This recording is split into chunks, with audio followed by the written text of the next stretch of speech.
All right, here we go. It's POG Notes, Overwatch 2 Season 12 Midseason Patch. I'm joined here by three lovely guests. I'll go in order of loveliness. Zaza Stack, Dixon Mate, and Gallus. Hello, welcome in, everyone. What the fuck, you? Oh my god. I'll take it. Maybe we'll just introduce ourselves. and And last for Gallus. It's okay. yeah, it's all right. Do you want to all introduce yourself? So we'll do it in that order of loveliness, and we'll get started. Welcome in, Zaza. My name's Zaza Stack. People call me Zaz or Zaza. I'm an Overwatch streamer from OCE, and I play too much of the game for my own damn good. I have a lot of biased takes on this game as a Widow main and someone who professionally hates Sombra. So, yeah. Love that. Hi, Zaza. Hi. Hi, Dixon.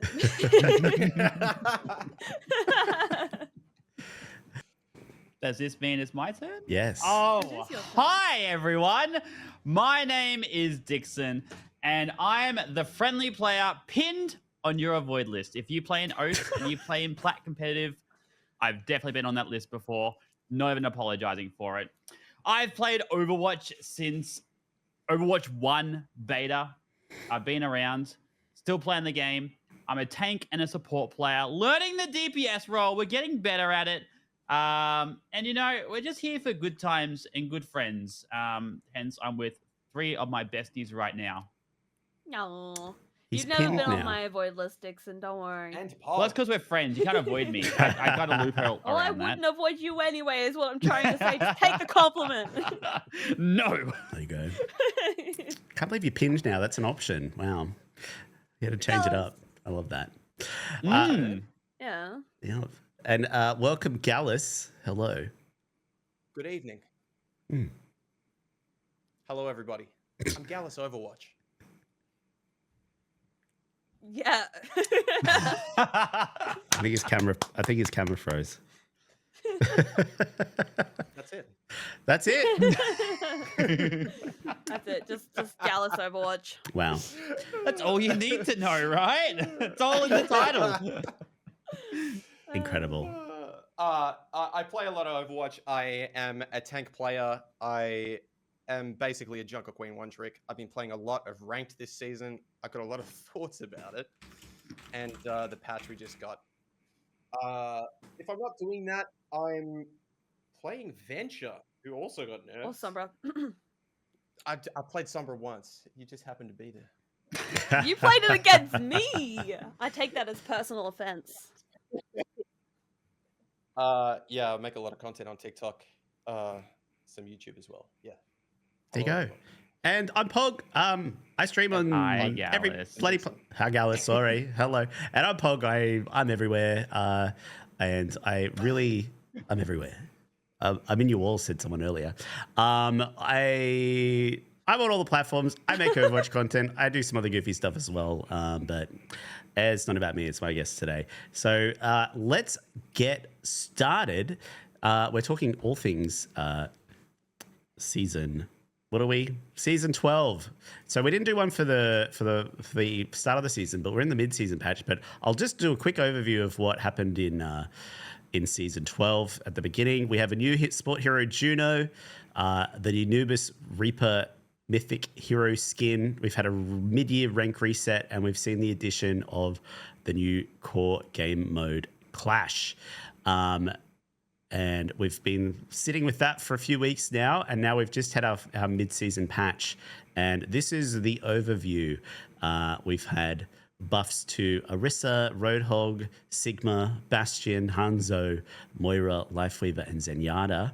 An adjustment to Cassidy, and nerfs to Diva, Venture, and the tank passive, as well as an overall change to armor to all heroes.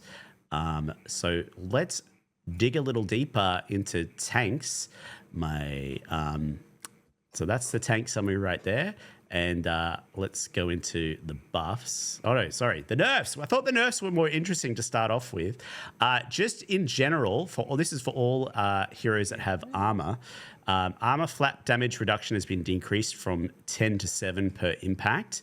The devs say the recent increase to armor's effectiveness improved the survivability of armored heroes more than we'd like for how passive it is, so we're tuning it down to a middle ground value. So that's for all armored heroes. And the nerfs for tank, the tank roll passive, the knockback resistance has been reduced from 40 to 25%. The devs say this knockback resistance value has changed a few times as the environment of the game shifts. With Juno entering the roster and bringing more sources of speed boost to help rush down the enemy team, we'd like to make tanks more susceptible to displacement again. And then the D.Va nerf, I know Gallus is excited about this one.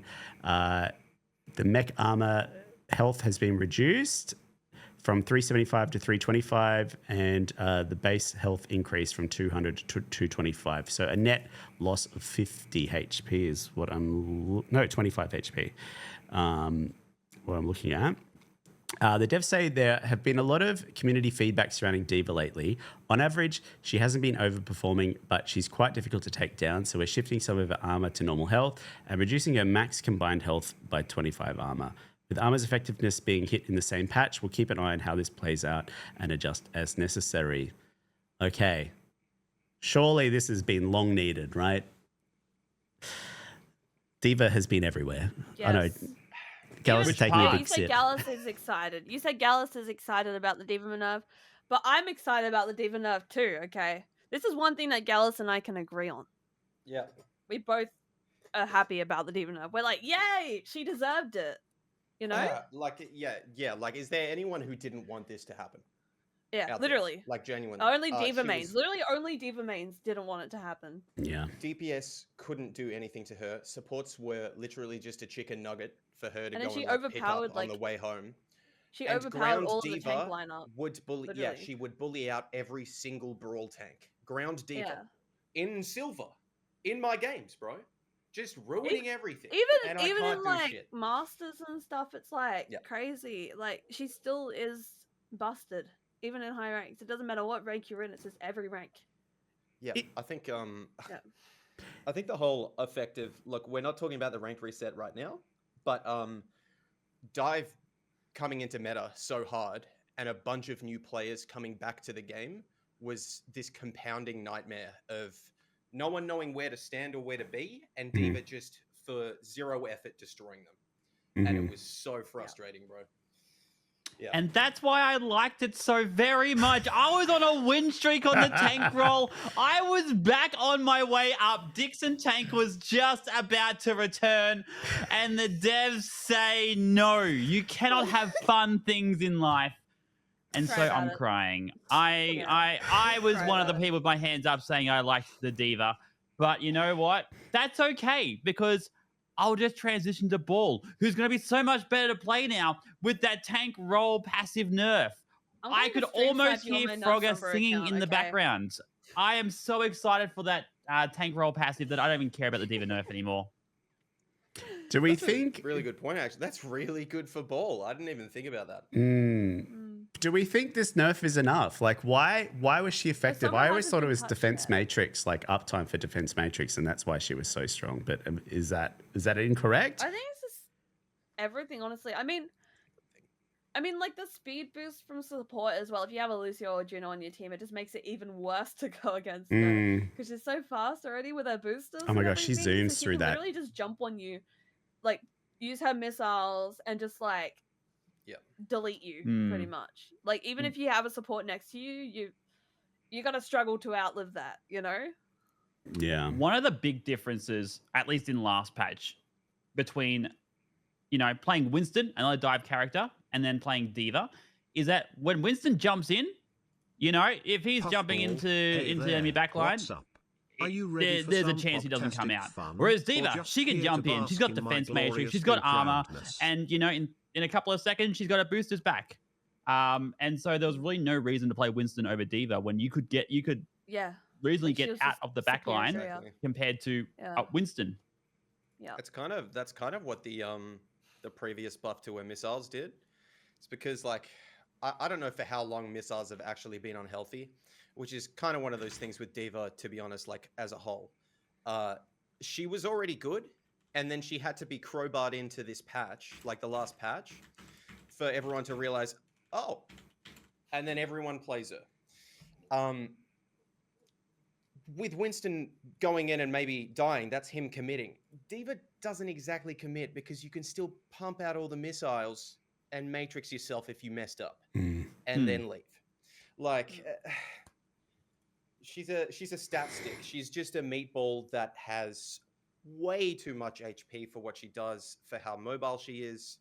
Look, if she commits to something against anyone who isn't as mobile in the tank role, she should probably lose unless she's played the macro game better. There are teammates with her, their positions better, etc. But that's not how it's been. And I think this is probably enough. Yeah. We'll see how it goes. See what the pick rate ends up being. While we're on tanks, let's talk about the buffs that have happened. Oh, I'm going the wrong way. The buffs that have happened. We've got buffs to Orisa, Roadhog, and Sigma. One's for me. Let me read the developer comment. So Orisa, Fortify movement speed penalty has been reduced from 20 to 10%. The devs say, we still don't want Orisa to easily chase enemies down while fortified, since there's not much you can do to fight back during that time. So we're not removing the movement speed penalty entirely. We are lowering it to a point where it will feel much better for Orisa to use. Roadhog, take a breather. Resource generation rate has increased from 8 to 10 per second. This is a revision to Roadhog's previous resource regeneration rate to improve his primary tanking abilities uptime. There were several adjustments to reduce the power of this ability, but they may not have been necessary as Roadhog has been underperforming for some time now. Sigma's hyperspheres impact damage has been reduced from 25 to 15. Explosion damage increased from 30 to 40, and no longer deals damage to himself. Devs say this shift in damage from the hypersphere's direct impact into the explosion component is to improve the effectiveness of the airburst explosion when playing at max range and makes it more threatening against tightly grouped enemies. Thoughts? Panel. Big thumbs I have up. a lot of thoughts, but I think Gallus might want to go first. He was like exploding exploding while yeah, I I have a was lot talking. to say as well, though. Yeah. Someone's gonna have to stop me, or I will keep going. Okay, would you like go me to go down the first, list. or do you want to go first? I think everyone else should go first, actually. Yeah. Okay. Alright. Well, Orisa, I feel like Orisa doesn't really matter, to be honest. I feel It's like so it would have been minor. fine either way. I think the movement penalty is like not that bad. Yeah, it just doesn't make a difference in my opinion. Like, yeah, she's gonna be faster, but I don't think it really matters in the whole lot of everything, you know? It's like, you know. But the Roadhog one, that's just, it's not fixing anything. It's not helping him. It's not doing anything for the character. Why is Take a Breather getting buffed when Anti is the one that stops him from being a character? Like, I mean, I'm not saying they should do anything to Anti, because then you have Suzu, and then it's just a whole rotation of Anti-Suzu, and it's like the most annoying thing to play with. But I feel like Take a Breather just, it's fine how it is. I think it's just, like, he's too vulnerable to everything else around him. I don't think there's really a solution for that unless Suzu just doesn't cleanse Anti or something, you know, or if Anti just doesn't last as long on him, or I don't know, you know. Suzu and Anti are the main factors that kind of decide how Roadhog plays in the meta at the moment, I feel.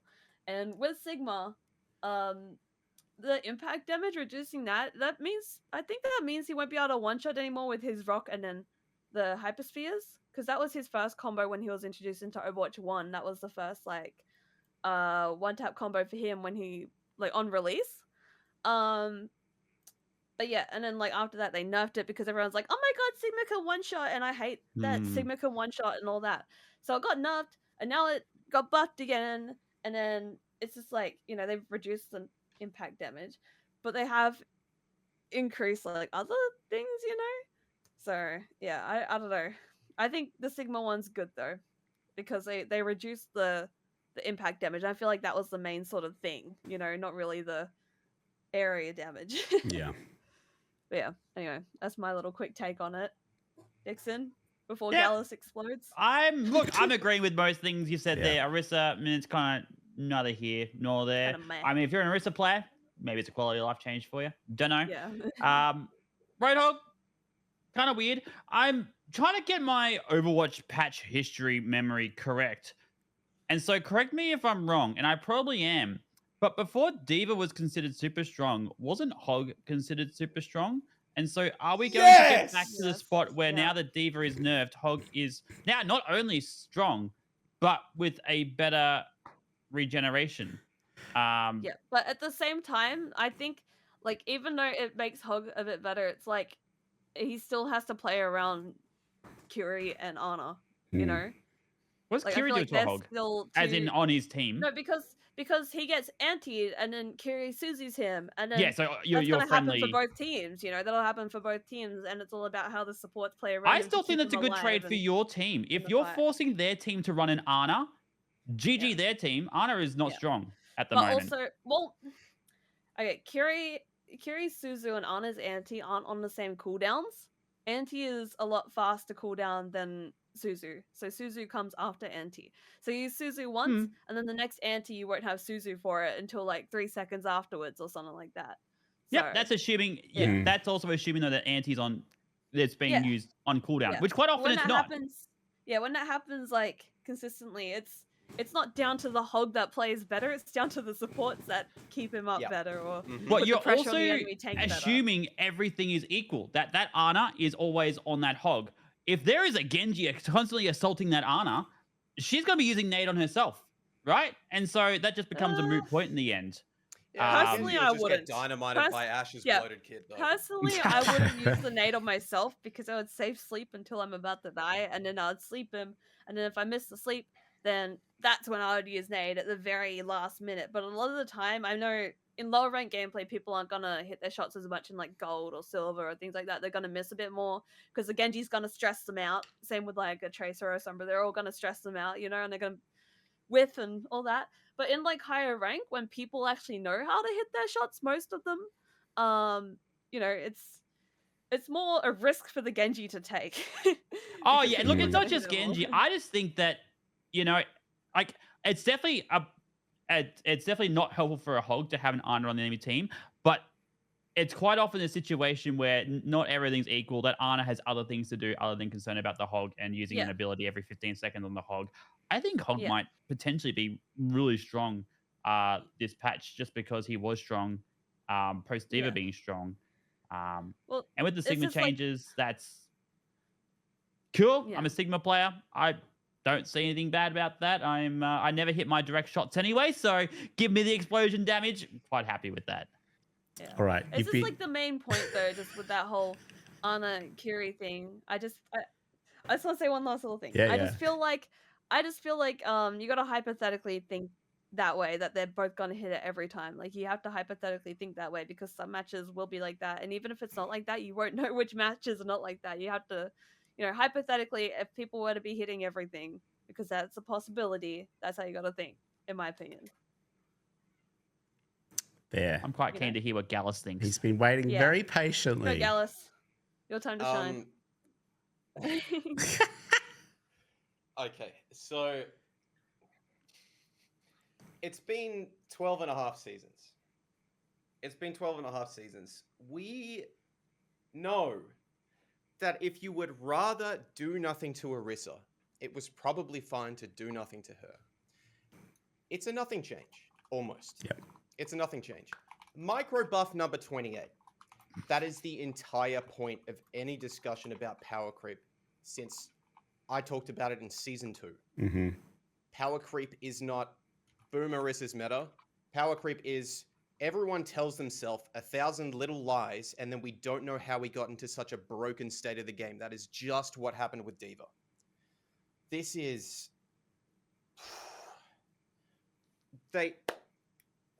Okay, so ground D.Va was brutalizing ground tanks. You could have a bad D.Va, not use boosters, and just win resource trades on the front line. Now she's gone. We could maybe see some brawl tanks win one game of Overwatch. Boom reduced the knockback passive. Okay, cool. So that's a nerf to brawl tanks. And then they buff the 3 tanks that would go under the bracket of poke. Mm.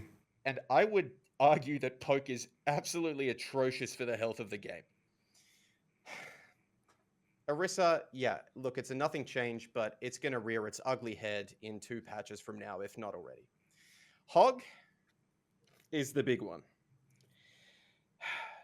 I can't think of a change to Hog that would actually be better for him, that would be more oppressive. The entire problem with this hero is that he can just walk. He can just walk. I think if you're getting destroyed by anti-nades on Hog, you're just bad at Hog. He has so many resources in his body at full health that if one anti-nade destroys you, how do I get away with it on Junker Queen, bro? I'm in the front line. I'm in a corner in between 4 people and I get anti-naded. How do I get out alive half the time without shout? If you're dying on Hog when you have a toggleable damage reduction cooldown that refills like this to anti, it's just like, what? I don't even know if anti's worth using on him half the time. My guess is that Ana players are going to hold the cooldown unless Hog looks like he's hard feeding.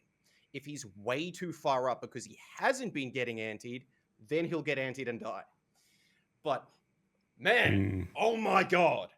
Hog's replacing D.Va. I agree with Dixon. He was phenomenal right before we got Giga Winston into Giga D.Va. He was right there. The whole thing I was worried about when this patch was going to come out is that all these tanks are just lurking and there is one tyrant at the top keeping them all down, right? We pulled them down and there's just like the monsters are just lurking there, bro. They're just waiting. Like, hey, chat, type 1 if you want to play against this Roadhog this patch. Like, bro. Oh, man. Fucking so anyway, I don't know what I...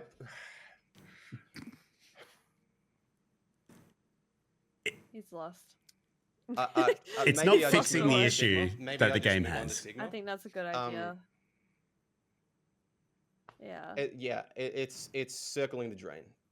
Kind of balance change. I think the change to Hug is actually it's a severe overtuning. I think Breather is now fully broken again. That the whole thing with like anti Suzu Hog or whatever is that Hog's Breather and him being so high HP and so volatile and threatening means that he can hold all of that and just walk to the next corner and your tank must give up space. And when you try to push him out, he has this natural regen that no one else has that effectively is just a resource canyon. So if you're not making plays and beating him out, he is draining your team of anti-nades and things like that.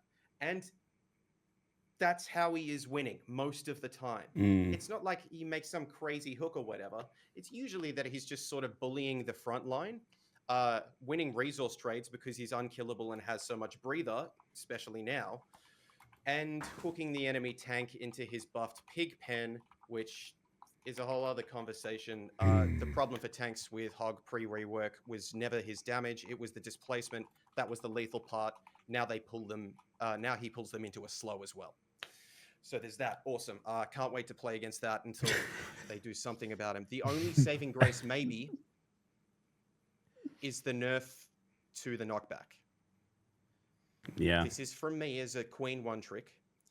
Hopefully big hogs who come up for hook, I can more often pull him out for longer, but if it's not far enough, then the change to breather is going to offset those times where he takes more damage.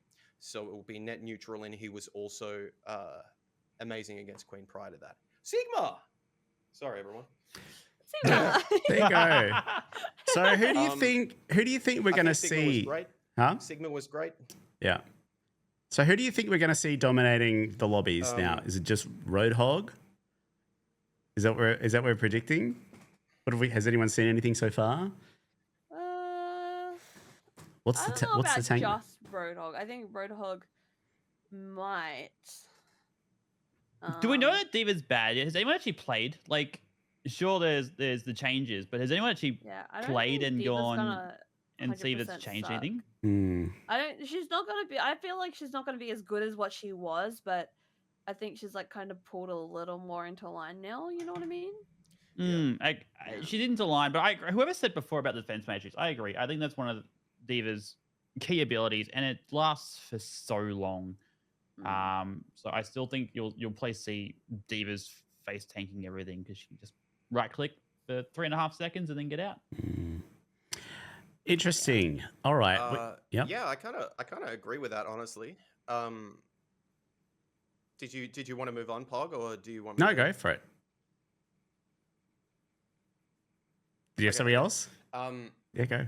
I think the shout on Diva is probably good. Yeah, I think bad Divas will feel this more, but like it's all her rotation and like diving a support and one-shotting them, and that's still there.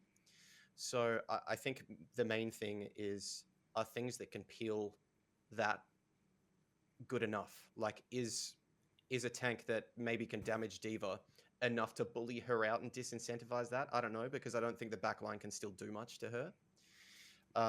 Yeah, I'd still look out for her and Hog. Eshri said in chat, Winston. I think Winston is still great. He got a little nerf when Diva was really good, and she got ignored that last patch. And yeah, sort of. My comments on Sigma is before we move on. He was fine. I don't think he needed to be touched. This seems like a data change for them to artificially inflate how often he gets ult. I don't think that's the best idea. This is one of those things, especially the not having the self damage.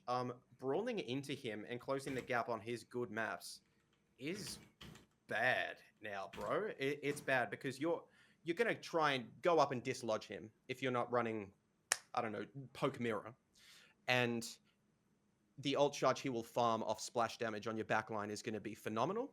And he also is taking way less net damage from self-damage hitting you as he's backing up. I think that's actually super underrated. Yeah, anyway. They could have left him. It seems like, just they threw it in because, Also, something to consider is like the overall, like the passive change to the change to armor in the game as well. So that's going to affect Diva, Mauga, Orisa, Ram, Ryan, Winston, Ball. Like, I feel like they're being cautious because A lot of them, when they yeah. make like an overall tweak, I feel like they're all a bit curious of where the things are going to land as well. But yeah, interesting.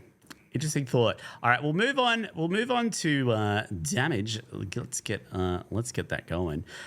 Here's the damage summary. We've had buffs to Bastion and Hanzo, nerfs to Venture, and Cassidy has had an adjustment, is what they're calling it. So first of all, the damage buffs. Bastion's configuration assault, the spread has been reduced slightly from 2.2 to 2 degrees, and artillery ultimate cost has been reduced 12%. The devs say the spread reduction is intended to improve the assault mode weapon's effective range against smaller targets while not changing much in regard to how good it is against tank heroes and their large size. Hanzo's Stormbow. Normal arrows are no longer affected by global projectile size increases, and maximum damage increased from 120 to 125. Time to fully charge increased from 0.72 to 0.87 seconds. The devs say this change restores Hanzo's one-hit headshot kill against 250 health heroes, though it will require more accuracy with the smaller projectile size and is now slower to charge shots to reduce the frequency of projectiles being thrown out. After trying the recent iterations of Hanzo post-Season 9, we feel the one-shot capability is too essential to the core gameplay feel of these sniper heroes similar to Widowmaker without a much larger rework. Being limited to a smaller range of heroes that could be one shot, 225 HP and below, added some texture to the hero matchups, but wasn't a satisfying compromise for either side. I just don't think Hanzo should one shot, but that's my initial thought. I'll let you guys say what you think. I think he should. One shots are healthy for any game. If you guys don't think so, I'm going to just. Yeah. You're gonna what? Huh? What are you gonna do? I'm not your friend anymore. Fight me! I won't be friends with you. You're not allowed allowed to talk to me at PAX. That's what I'm gonna do. I'll avoid you. wouldn't. Yeah, Look, I would. The fact that I've got a question actually. Yeah, go. Okay. I was gonna say, there's this guy on TikTok. I don't know if any of you guys have seen him in your like comments at all, but I think he found me through one of my TikTok live streams, and I've seen him in so many other Overwatch streamer on TikTok's like comments and stuff like that. He's got like a goose as his profile picture, and all he says in the comments is hashtag buff bash and ultimate every single time. Every single time. Like there's like so many of my videos that he's just said hashtag buff bash and ultimate. Like, Wow. do any of you guys get that guy in your comments or no? Gallus might? I don't know. I haven't seen it. Maybe. I've Actually, heard now of that him, you've yeah, I mentioned know of it, him. Is it? maybe. Bro, It's I so see that funny. guy all the time in my comments. Yeah, And he this won. buff just reminded me of him. He got it. Oh god. He got So it, yeah, funny. he got it. It might only be the old cos, but he got it. Look, the Hanzo one shot. I think the fact that they've like changed the charge time makes that slightly. You can lob slightly less arrows into an opening that someone might walk through, not knowing Hanzo is there. I guess that's slightly better, but I don't know. It's a bit icky, I feel sometimes, but yeah. On the Hanzo stuff, it's just like the point where it says normal arrows are no longer affected by global projectile size increases. That means that it's like finally a decent sized hitbox, right? It means the arrows are going to be Like- smaller. Yeah, like it's not like yeah, so it's not magnetic to your head, which is No, great. but Mm. you know, before what was it, season 9, we were still getting one-shotted by Hanzos, no matter what I their think- skill level Yep. was, because you Oh, yeah, shoot in the I right think- direction, you Yeah. know, you're gonna So hit it's it still big. some percent of the Yeah, time. but I think that Hanzo needs his one shot. It's literally a part of his character. It's like Widow. If you remove, I'm sorry, but if you remove the one shot from Widow, I just don't think Oh, she should no. be in the game anymore. Like it's silly to put heroes like that in the game and take away their character. You know, I'm what I fully mean? on Widow. board. Widow. I'm fully on Yeah. board for Widow headshots. I think But that makes I'm sense. saying- I'm just No. saying, like, Because you can see the trail lines, you can like Yeah. she's got less mobility, so you sort of like have a general idea where you're going to be. Whereas Exactly, Hanzo's yeah, very she's a mobile, sniper. and it's like that's the harder part of that. But anyway, but he's still so. Yeah, they're saying Yeah, in but the chat that's now his he has main Storm threat, though, Arrow as like well. the- I think that's actually probably where the issue is. Oh, you know, I agree with like- that. I think like Storm I- Arrow should be nerfed a little bit, but like the general sort of like primary fire, just with the the regular shots, I think that should one tap. But I think Storm Arrow still does too much damage for how fast it fires. Yeah, it's like I agree with you to some extent. It's like the alternative for him and Widow is literally it's like they have to do that or get removed from Yeah. the game. Hanzo has Exactly, been yeah. pretty terrible. To be honest, the only thing I've really noticed Hanzo doing is he destroys a tank that isn't one of the 800 HP ones, and that's what he's around to do, in a different flavor of Bastion, Yeah. basically. I think they buffed Storm Arrow post season 9 like quite a lot, and they've just brought the one shot back, and they haven't reverted the Storm Arrow changes. To be honest, with what they've done to the time to kill post season 9, I think a competent Hanzo might actually like. I haven't seen it happen yet. The patch came out literally 3 a.m. for us this morning. There is now potential for a Hanzo to literally take over a game completely. I think some people are happy about that, some people aren't. But like, hopefully that could actually be a red flag for the devs, because it will re-hijack the time to kill, which was something Season 9 was supposed to address, and so much of that is being peeled back, like especially in this patch. Yeah, I think to be honest, he could go without Storm Arrow at this point and then Yeah. work with that foundation. Like, yeah. I feel like just the Storm Arrow is like, if that gets nerfed, I feel like the one tap's fine because it takes, look, now that they've reduced the hitbox size, it should take skill to hit it, Hmm. It shouldn't be like Luxo anymore if they actually reduce it to a decent size, And I think that's fair enough, because like Widow's, for example, like hers is a skill shot. You know, you have to be able to aim well to hit it consistently. And then I'm hoping that Hanzo's is like that now, you know, because I think one shots are fine in a game if it takes consistent skill to be able to hit that, you know, as long as it's not like a luck sort of thing. It's Like got to you be will always consistent get luck skill though. shots, but like, Like, pardon? I'm going to echo something I think it's POG might have said at DreamHack this year. If I get one-shotted by someone, I want to go, oh, wow, you know, good shot. That was great skill, you know? Yeah. And with Widows, you kind of get that all the time. Boom, headshot, boom, headshot.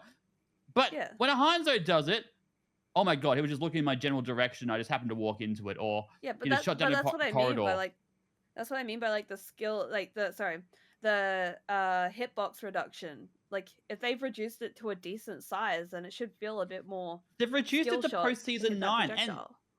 sorry, preseason 9. But preseason 9, Hanzo one shot to me still did not feel like, oh wow, that was a skill shot. It was more like, why did I get killed by a Hanzo just randomly just shooting? He's not lining up a shot like this. He's just going boom, boom, boom, Or boom. like As opposed I to Widow, always who's found lining up her shot. She knows you're gonna walk out here. I always found Hanzos would just like find their lineup with wherever the exit of a spawn or a door or something and just be like, just lob, lob, lob, lob. But maybe that's my skill. Maybe that's my lower level lobbies or something like that. It could very much be that. Talking about storm arrows, was that not Maybe originally thought to do like busting armor? Wasn't that the whole intent of storm arrows? Am I crazy? Yeah, I'm pretty sure it was. Like, I'm not sure. I'm not sure. Yeah, A something more like that. consistent scatter. Yeah, it was just to replace scatter, and like Hanzo's always been in that weird spot. If Widow is hit scan, then she's always more consistent, and then if Hanzo's not favorable over Widow, then he's sort of going into like Ash cast territory, but he has no decent poke. He just one shots or he doesn't. And then they gave him Storm Arrow, and he got Lunge, and he's kind of just floated around as like. And then all the Hanzo players get pissed when he doesn't have the one shot. But if he didn't have Storm Arrow, they'd be like, I can't do anything to tanks. And he's just kind of like a Frankenstein hero that people like for his problems. Because he's a problem in the devs and we don't know what to do with him. Like, fun to play though. No, I can agree with that. I reckon that's awesome. Yeah. He's like killer to play. I enjoy playing Hanzo, to be honest. Yeah. Interesting thought. Yeah, he's good. He's good. Yeah, I think the thing is like, is that being fun worth?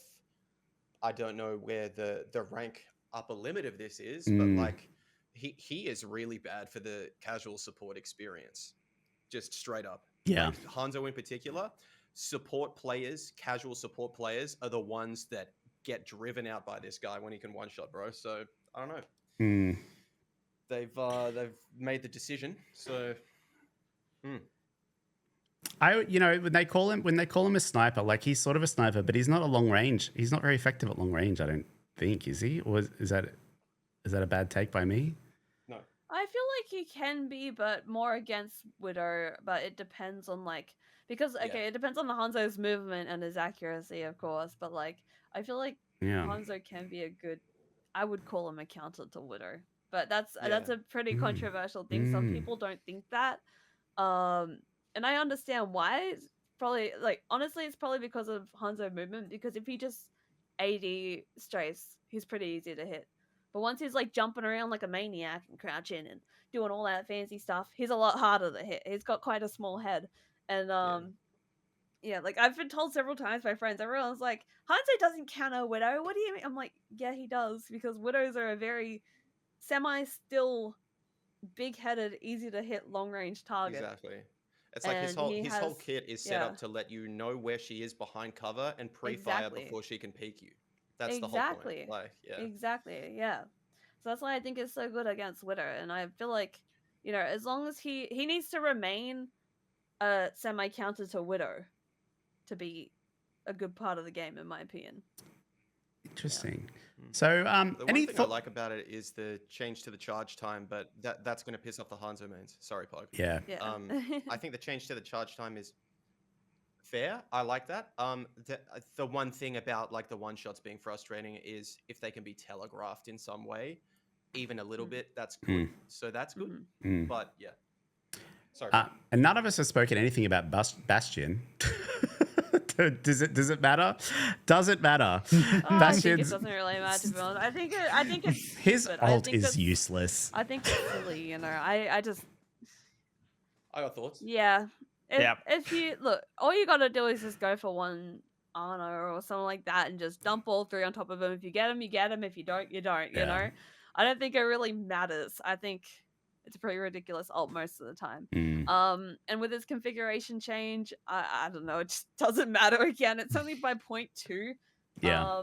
There's no damage change, which is good, you know. And I think Bastion's damage is the most scary thing about him, not really the spread of his gun or anything like that. So I think there's not really much to comment on it about, you know. Agree. I got thoughts. Thoughts? Yeah, Gallus. No, I got thoughts.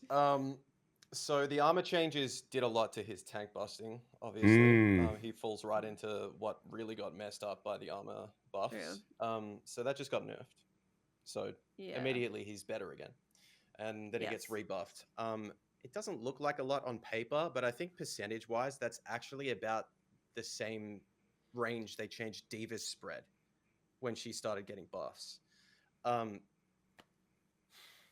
The thing with most of the DPS cast is almost everyone has a cooldown to get away from him when he goes turret form.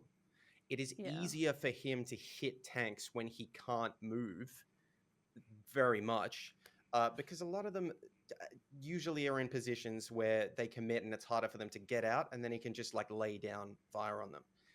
I think it makes sense for them to make it more consistent to hit squishies with the turret. I don't think it's going to play out like that. I think what's actually going to happen is the skinnier tanks are going to get more reliably tank busted, and that's what the change will do. And I think that's it. And it's, do we need tank busters in 5v5? Probably not. I think it's more just like, you just got to wait around the corner and then, you know, let him do his thing. I feel like a lot of people are so impatient, you know, the ADHD, he can't wait, you know? Overwatch players are like that, so it's just like, I think just wait it out. It takes like how many seconds? 3, 4, something like that. It's not too long, you know. Bit long, it's enough to wait out, in my opinion. And the ult change is actually like that seems like phenomenal. I think you'll see a lot of Bastion ults. It might be actually too much, but I don't know yet. Yeah. We'll see. They never get kills anyway. I'll bet rarely. All right, let's find the. Let's look at the nerfs. Let's look at the nerfs. Venture. Explorer's Resolve shield health gained per ability has been reduced from 40 to 30. Devs say, as a highly mobile damage hero, Venture doesn't need quite as much shield health from their passive as they currently get to be successful.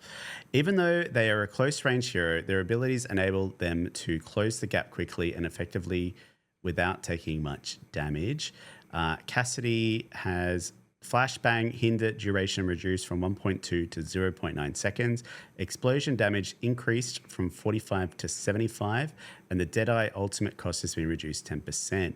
Devs are saying, we're reducing how impactful the hinder effect is by lowering its duration, as this crowd control can be a significant source of frustration for players. Since now there is less time to follow up with shots from the weapon while the opponent is hindered, we're increasing the explosion damage of Flashbang. All right.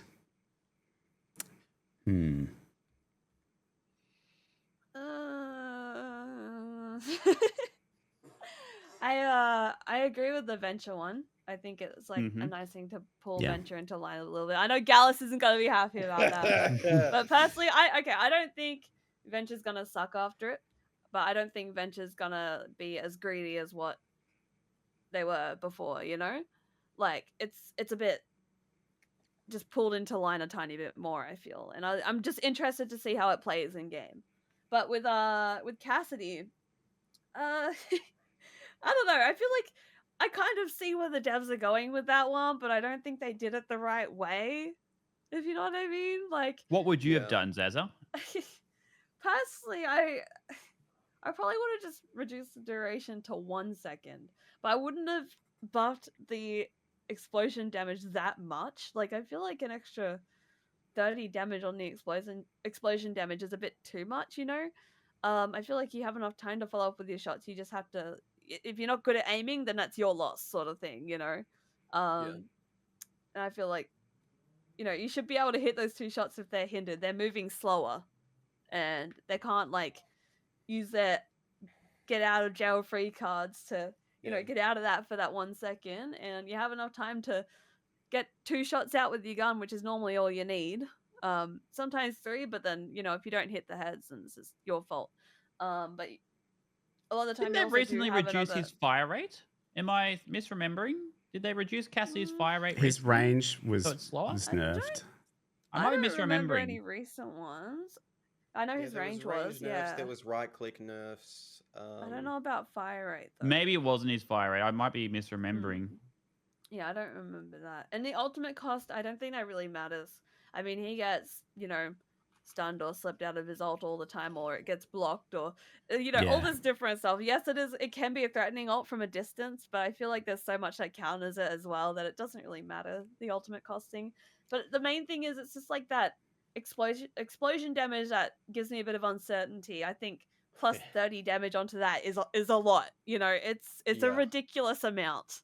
And I think they really didn't need to do it that much. Maybe 10 at the most, not 30. 30 was too much. It's weird. All the heroes that care about being hindered get punished really hard by that damage buff. So it's a bit weird. It's kind of like, is this to, like, what's it for? Like, I don't get it, because it makes it, because of the damage getting steeper, it feels like it's just net neutral. And I guess you're hindered for less, but instead you're just dead. Like, and I feel like before he could already secure the kill, without that explosion damage. And I think reducing the duration of hinder is just going to make it impossible for him to help anyone, really. Like, I think that's silly, but the explosion damage is just, like, too much, Yeah, maybe dive tanks will like the change. I think everyone else it's neutral or maybe worse. Are people just complaining on Twitter? Destroyed by this in 1 click. Because the dev notes are just saying like what do you mean? The duration hinder is a significant source of frustration for players. So this seems like they're just like responding to people whinging. That's purely what this sounds like. I don't know. I haven't heard much whinging about it. I feel like the devs respond. I feel like. Yeah, I'm trying to figure out who this is for. Like which hero specifically. I feel like people on Twitter complain way too much for their own good. And I feel like they really need to just shut up.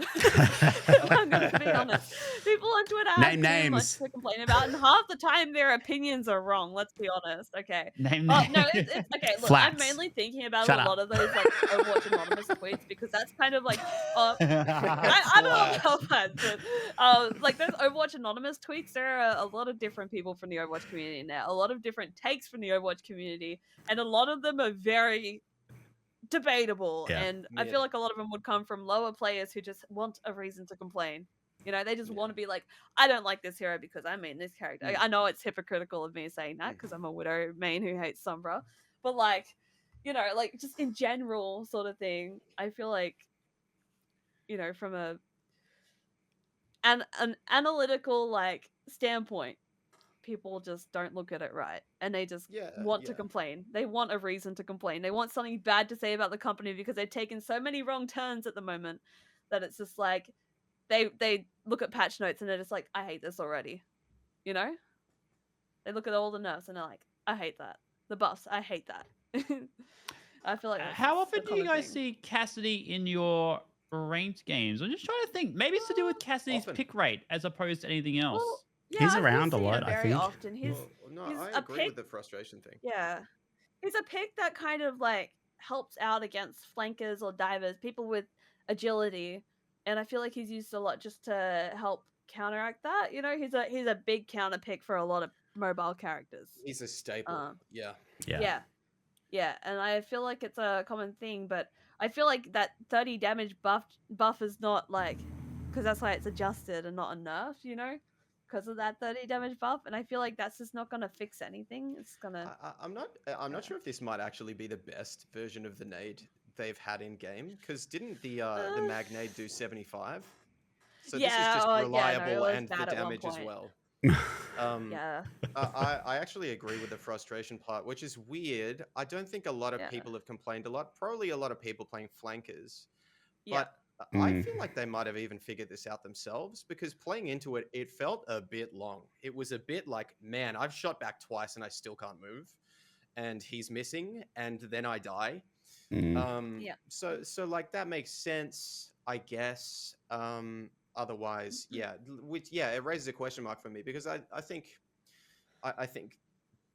doing changes like that to ease frustrations are good. It's the entire reason they nerfed Diva, because on their end, they don't think she was doing great, which is a whole other thing. So I think that is good. I think that's a good response. The damage change is a question mark for me. I think they're kind of discovering Deadeye is still too inconsistent.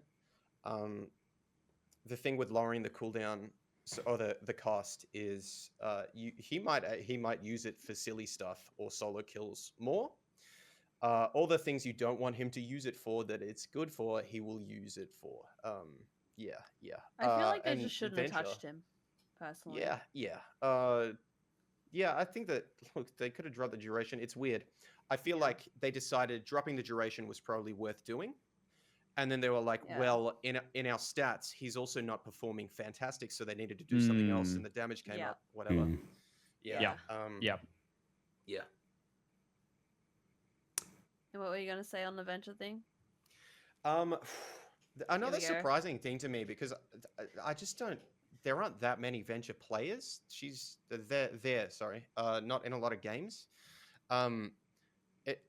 It really feels like the only people talking about venture are some really high ranked players, because the community just hasn't used venture that much, and there's a lot of potential. I think venture's really good. But really kind of one-dimensional. It's like, if you go into competent hit scan, you can't play the game anymore. And you need to rely on stacking your cooldowns with coordinated dives instead, but you can't really do anything yourself, so it kind of sucks in ranked. The biggest thing with this change is, a lot of the time when you get caught out, or you're fighting a duel and one of you hits more shots than the other, you will drill dash away quickly like a Genji would dash. And so many times on venture, I get out on very low health. And this is going to change that a lot. That muscle memory is going to get it. So, I do want to just say, just like, you said intercompetent hit scans. I feel like 50% of the maps can be good for hit scans, and 50% would be better for venture, sort of thing. And I feel like that's also a big factor into whether venture does well or not, because, for example, maybe Circuit Royale is like, venture's not gonna thrive on that map. That's a Widow map, so of course you're not gonna like be able to do as much as you normally would, unless you have a very impressive team, like, it just it really depends on maps and stuff. But venture can still be good in every situation as well, because of their abilities and stuff. And I feel like that change of just the shield health gain just kind of pulls them back into line a little bit, it's weird, because they felt a little too good just by a bit, and I feel like that just kind of brings them back a bit. The main thing that sticks out for me is, like, when you're playing venture, do they have a Cass? Cass just got buffed as well, so it's kind of like, oh man, like, I'm not amazing. I'm a diamond DPS. I'm not a top 500 DPS, and I feel like the average Cass is gonna, like, it's almost a no-go now. But like, the Cass one will be annoying. Probably a fine change. It's just venture's so underplayed. It was like, whoa. Maybe that's something like, maybe venture's so weird that the learning curve is a bit, like, it's a bit strange, and most people don't really pick them up. I don't know. Yeah, I'm curious the pick rate of venture. I don't know. I just don't tend to see a lot. I'm not sure. But then is the nerf, like, if we think the pick rate is then why a nerf? That's what it feels confusing to me. It could be pick rate versus win rate though, right? So like when they are picked, that's what I mean. Do they win more often? Like, yeah. I don't think the pick rate matters when it comes to, like, win rate or loss rate. Like, I feel like it just depends on, like, you shouldn't go off a pick rate, because that's dependent on people's enjoyment of that character, Okay. There's a chat message. Venture is oppressive in console not as lobbies. bad, at least on overbuff. That would make I mean, that sense. makes Yeah. sense, yeah, because Mm. on console it's a lot more difficult to shoot. And I've watched a lot of console gameplay because everyone else in my family are Overwatch console gamers. So, yeah, I've seen a lot of hit scan because they're also Widow mains. My sister's a Widow main as well. And she plays on console and she's masters. And there are a lot of zimmers. Zimming's a big problem on console, but aside from that, their aim is not as great as ours. Just because they have a maximum sense and they can't move any faster than that maximum sense, and it's like in a straight line. We can flick, we can flick at whatever speed we want. It's dependent on how fast we move our hand or wrist. But for them, it's like they have to wait till they hit their target. They have to let them run into it. They have to, aim completely differently to us. So heroes that don't have to aim as much. Not saying Venture's like aimless, like you still have to aim on Venture, but it's a bit easier for Venture to take over a console lobby because of that. Dixon, do you see much Venture? No, actually, I occasionally, but yeah, it's not one of the staple heroes that you usually see around my plat games anyway. And it could be regional too. Okay. Who knows what How do you feel Asia's about doing? playing into them? Yeah, it could very well be regional Yeah, as well. it could be, yeah. Playing into them, I think if I'm playing into a venture, if I can't finish a venture off before they can get into the ground, that's frustrating, especially when they're only like 1 or 2 shot. I can agree with that. So yeah. I'm kind of assuming that's where this whole nerf is coming from. Maybe they can get out too easy. I don't know. Yeah, a lot of times I'll like hard dive to like trade, just 1-for-1 trade, and then try to get out, like drill dash away, get the shields, and then start my burrow. And this is like a nerf to that. Yeah. So see yeah, what cool. happens. All right, let's get moving on to support. It's just a straight buff. Moira, Lifeweaver, and Zenyatta. Interesting. Let's go through it. Moira's coalescence damage per second has been increased from 70 to 85. Devs say Moira's ultimate didn't feel threatening enough after the health adjustments across the cast and her own lower health value. Lifeweaver's Thorn Valley maximum ammo has increased from 80 to 100. Devs say the increased firing duration. I just like watching Gallus like physically react when I read these out. The increased firing duration for Thorn Volley will give Lifeweaver more damage presence, and it lines up better with his auto-charging heal timing to help that flow nicely. Zenyatta's Destruction Orb damage has been increased from 48 to 50, and Discord Orb cooldown per target has been reduced from 7 to 6 seconds. Devs say with the current addition of more speed boosts in the game, Zenyatta and generally more poke-oriented team compositions by extension has fallen off a bit due to how immobile and vulnerable he can be. We've tried increasing his health in the past, but it's proven problematic, so instead we're leaning into his glass cannon nature. We're improving his damage this time, which should enable new breakpoints in how many shots are required to eliminate an enemy.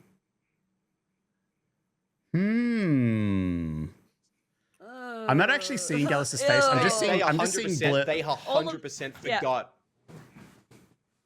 Well, they forget. Well, I was gonna say all those supports they did not need that. None of them needed any of that. So true. So useless. Why did they do that? None of them I needed must be that. getting some lag. Sorry guys. Yeah, they didn't need it. Good. What they forgot was they changed Snap Kick because it was knocking away certain characters too much. I'm guessing particularly dive tanks. What did they just change in knockback for tanks? Literally. So that was a Zen buff, right? Dive tank nerf, Zen buff. Okay. 3 poke tank buffs, Zen buff. Right. Hanzo one-shot buff. All the speed boosting heroes likely to get absolutely just taken out of the sky.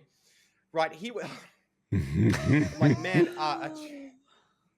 so unnecessary. No, I know what you mean. It's so unnecessary. stupid. It's like Lifeweaver. I think Lifeweaver's fine after the buffs they gave him last time. He's fine. Yep. Leave him. He's good. Okay, he's fine. Moira, So useless. Why are you increasing her damage? She is fine. It doesn't matter. Like, Coalescence can get cancelled and stuff, but if you don't get good value out of your Coalescence, that's because they're all DPS Moiras. Like, they're all DPS Moira players. They're all playing the game not wrong. Like it wasn't they're all valuable. annoying. They don't know what to do. They don't know how to play Moira, and it annoys me because Moira just gets unnecessarily buffed, and it's stupid. So yeah, and then Zen doesn't need a buff. Okay, Zen is fine as is. He already is a glass cannon. He doesn't need to be more of a glass cannon right now. I think he still gets plenty of value off of his Discord orb alone. Yes, Pog, yes. Even like I've been playing Zen lately, and I'm having success on Zen, and that's unlike that's not usual for me. I've been picking Zen and having great success, so that's rare that that's getting a buff. Fantastic. Wow. But you can still before you could still get success with Zen off of his Discord orb alone. If you put it on their tank and kept in that LOS of the tank so the orb didn't go off the tank and told your team, tank discorded, they would all literally, most normal teams who have a brain would normally shoot at the tank, okay? They would normally shoot at the tank.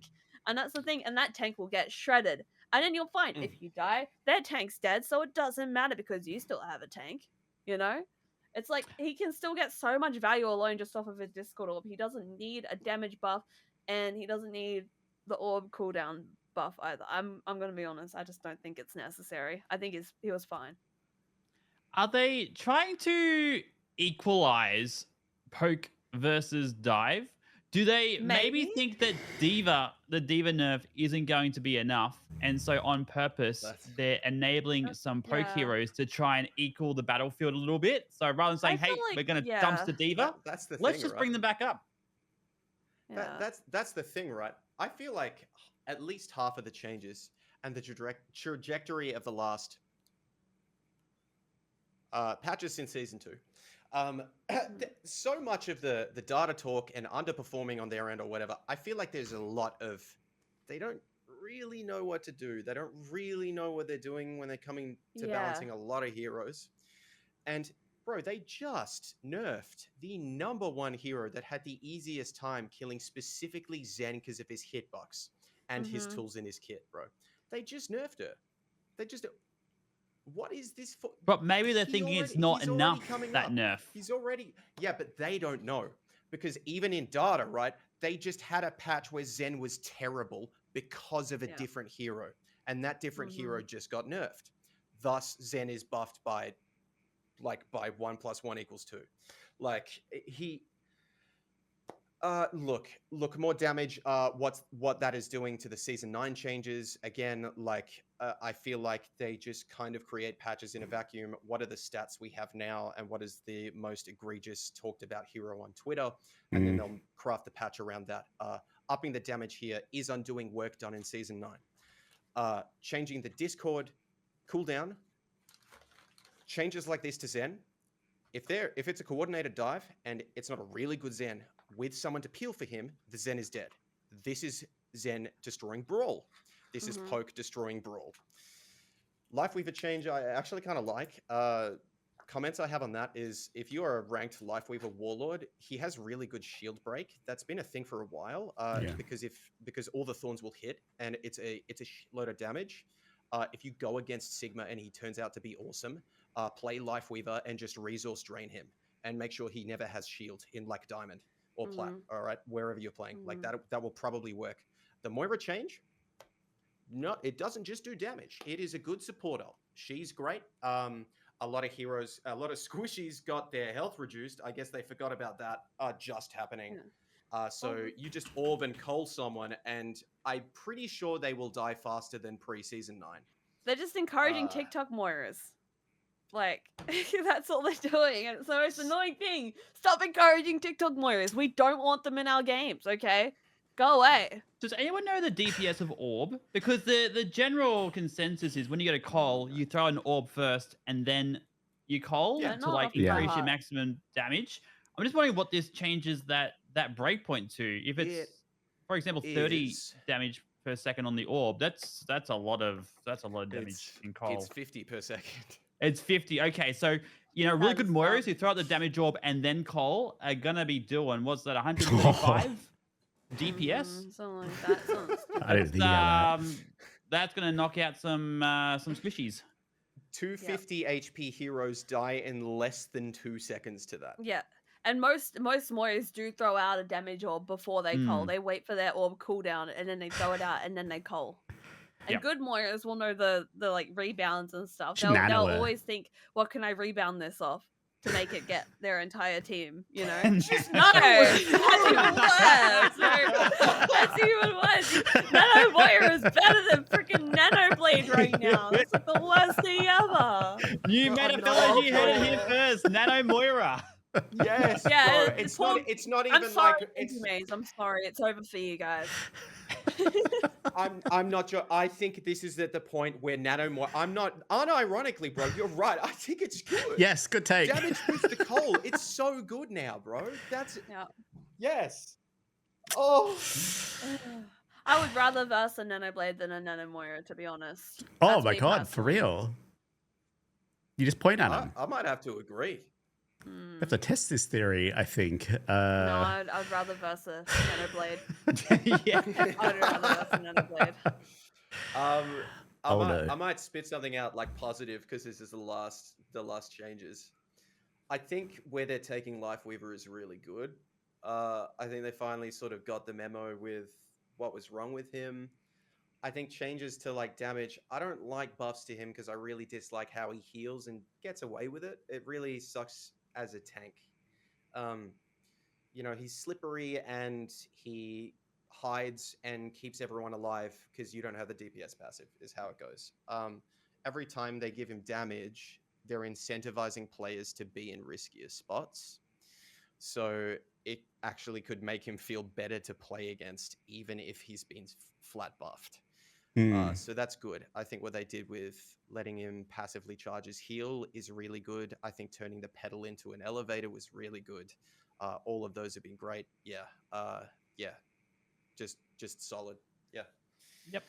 Agree with that completely. And I think the 80 to 100, nice quality life change. I mean, how often when you're playing Lifeweaver are you fully utilizing that 80 already anyway? Like you're going to be alternating between that and healing, which I think from memory, it will after a time regenerate itself anyway. So if you have to use a large equip, nice quality life change. Okay, well that's all the changes. That is the patch. Any general thoughts? Any predictions, thoughts? What we're going to see? What's going to be good? What's going to be bad? That we haven't already stated before we move on. I know Gallus said before that that what's it called? He thinks poke is bad for the game. Personally, poke is my favorite meta. By far. Not just because I'm a Widow main, but because of all the characters in poke, I just prefer all of them so much more than any dive or rush or anything like that. And I've played all the metas, you know, like I haven't taken a break from this game since I started. So, you know, it's like I want poke to come back because we've only seen dive or something like overly fast, agile, and dominating for like ages now. You know, it hasn't changed to anything like what we've been through in Overwatch 1, you know? Yeah. Like I miss comps, not the super slow ones, not double shield, you know, you don't want to move that slow, but things just like poke or just like rush, even though there's like speed boosts and stuff, like it just slows it down a bit more. You have a bit of more of a chance to enjoy yourself and just take your time, you know, and think a bit more about the game instead of just jump in and sit on this one person and beat him up, you know. Personally, I just had a house MD moment when you said that. That's something I haven't like. It's one of those thoughts that's been going around in my head that I was like, man, do I just like go down a hole for a month and just like hyper fixate on making a YouTube video yapping about it? Yeah. I feel like you like, to be honest, you've kind of like cracked the code. You get to exist in Overwatch as poke heroes, like more than anyone else. You get to have your fun if That's poke is why I don't alright, think it's you a get bad to meta as well. you It's get like to more exist the most, enjoyable. and it's Yeah. that is a massive thing that has been sort of twisted, Mm-hmm. namely with counter swapping being a big problem in this format. But like you, if you're a solid widow, there are less and less situations than on other heroes where you'd not like to have that solid widow. Yeah. And that widow, you can sit back, you can think, you can plan, you have time to breathe.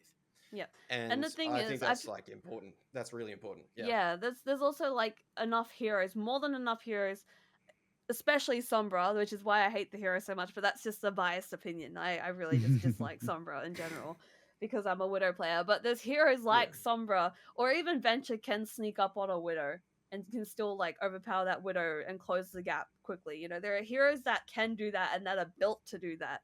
And there are a lot of people who say that Widow is a very big problem. Yes, she can hold a crazy amount of space. Yes, she can be very dominating and take over lobbies, but it takes a lot of like skill and difficulty to do that. You know, you have to be good at positioning. You have to hit all of your shots. You know, you have to watch out for all your counters and everything like that that can just sit on you and all these different things. You know, and that goes for like a lot of the hit scan heroes at the moment. But I'm just using Widow as like an example because even if the game does slow down to like a poke pace, then there's still those heroes can still close the gap on Widow.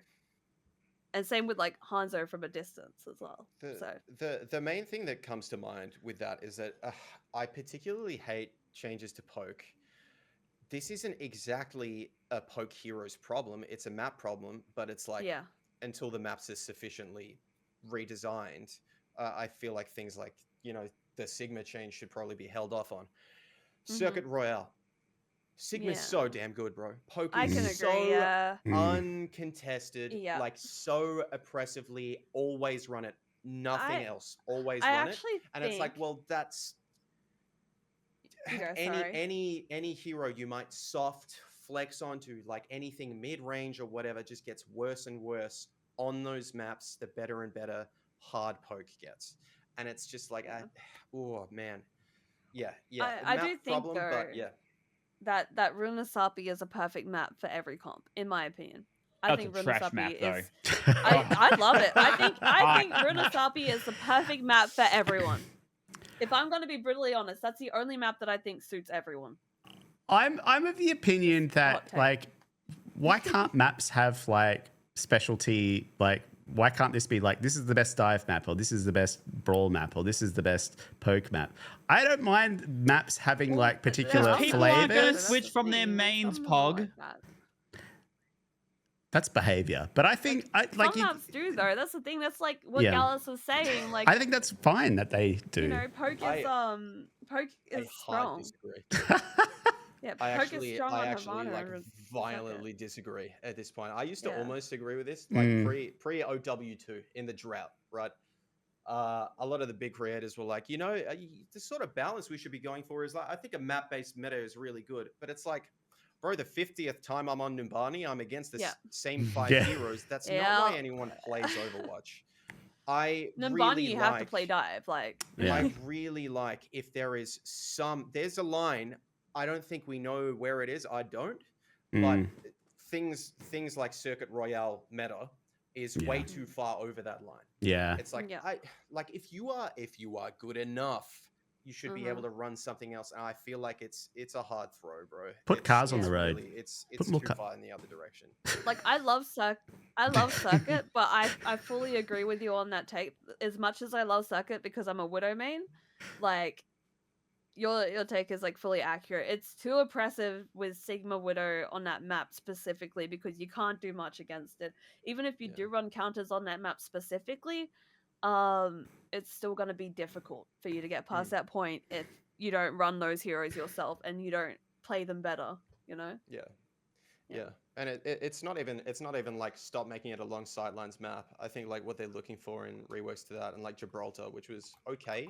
I don't know if it really changed Gibraltar enough, but it was nice to see. It was just like net positive. I just don't know if it changed a whole lot. But with like, I'm going to use Venture as an example. Fucking one-tricking Venture when I play DPS.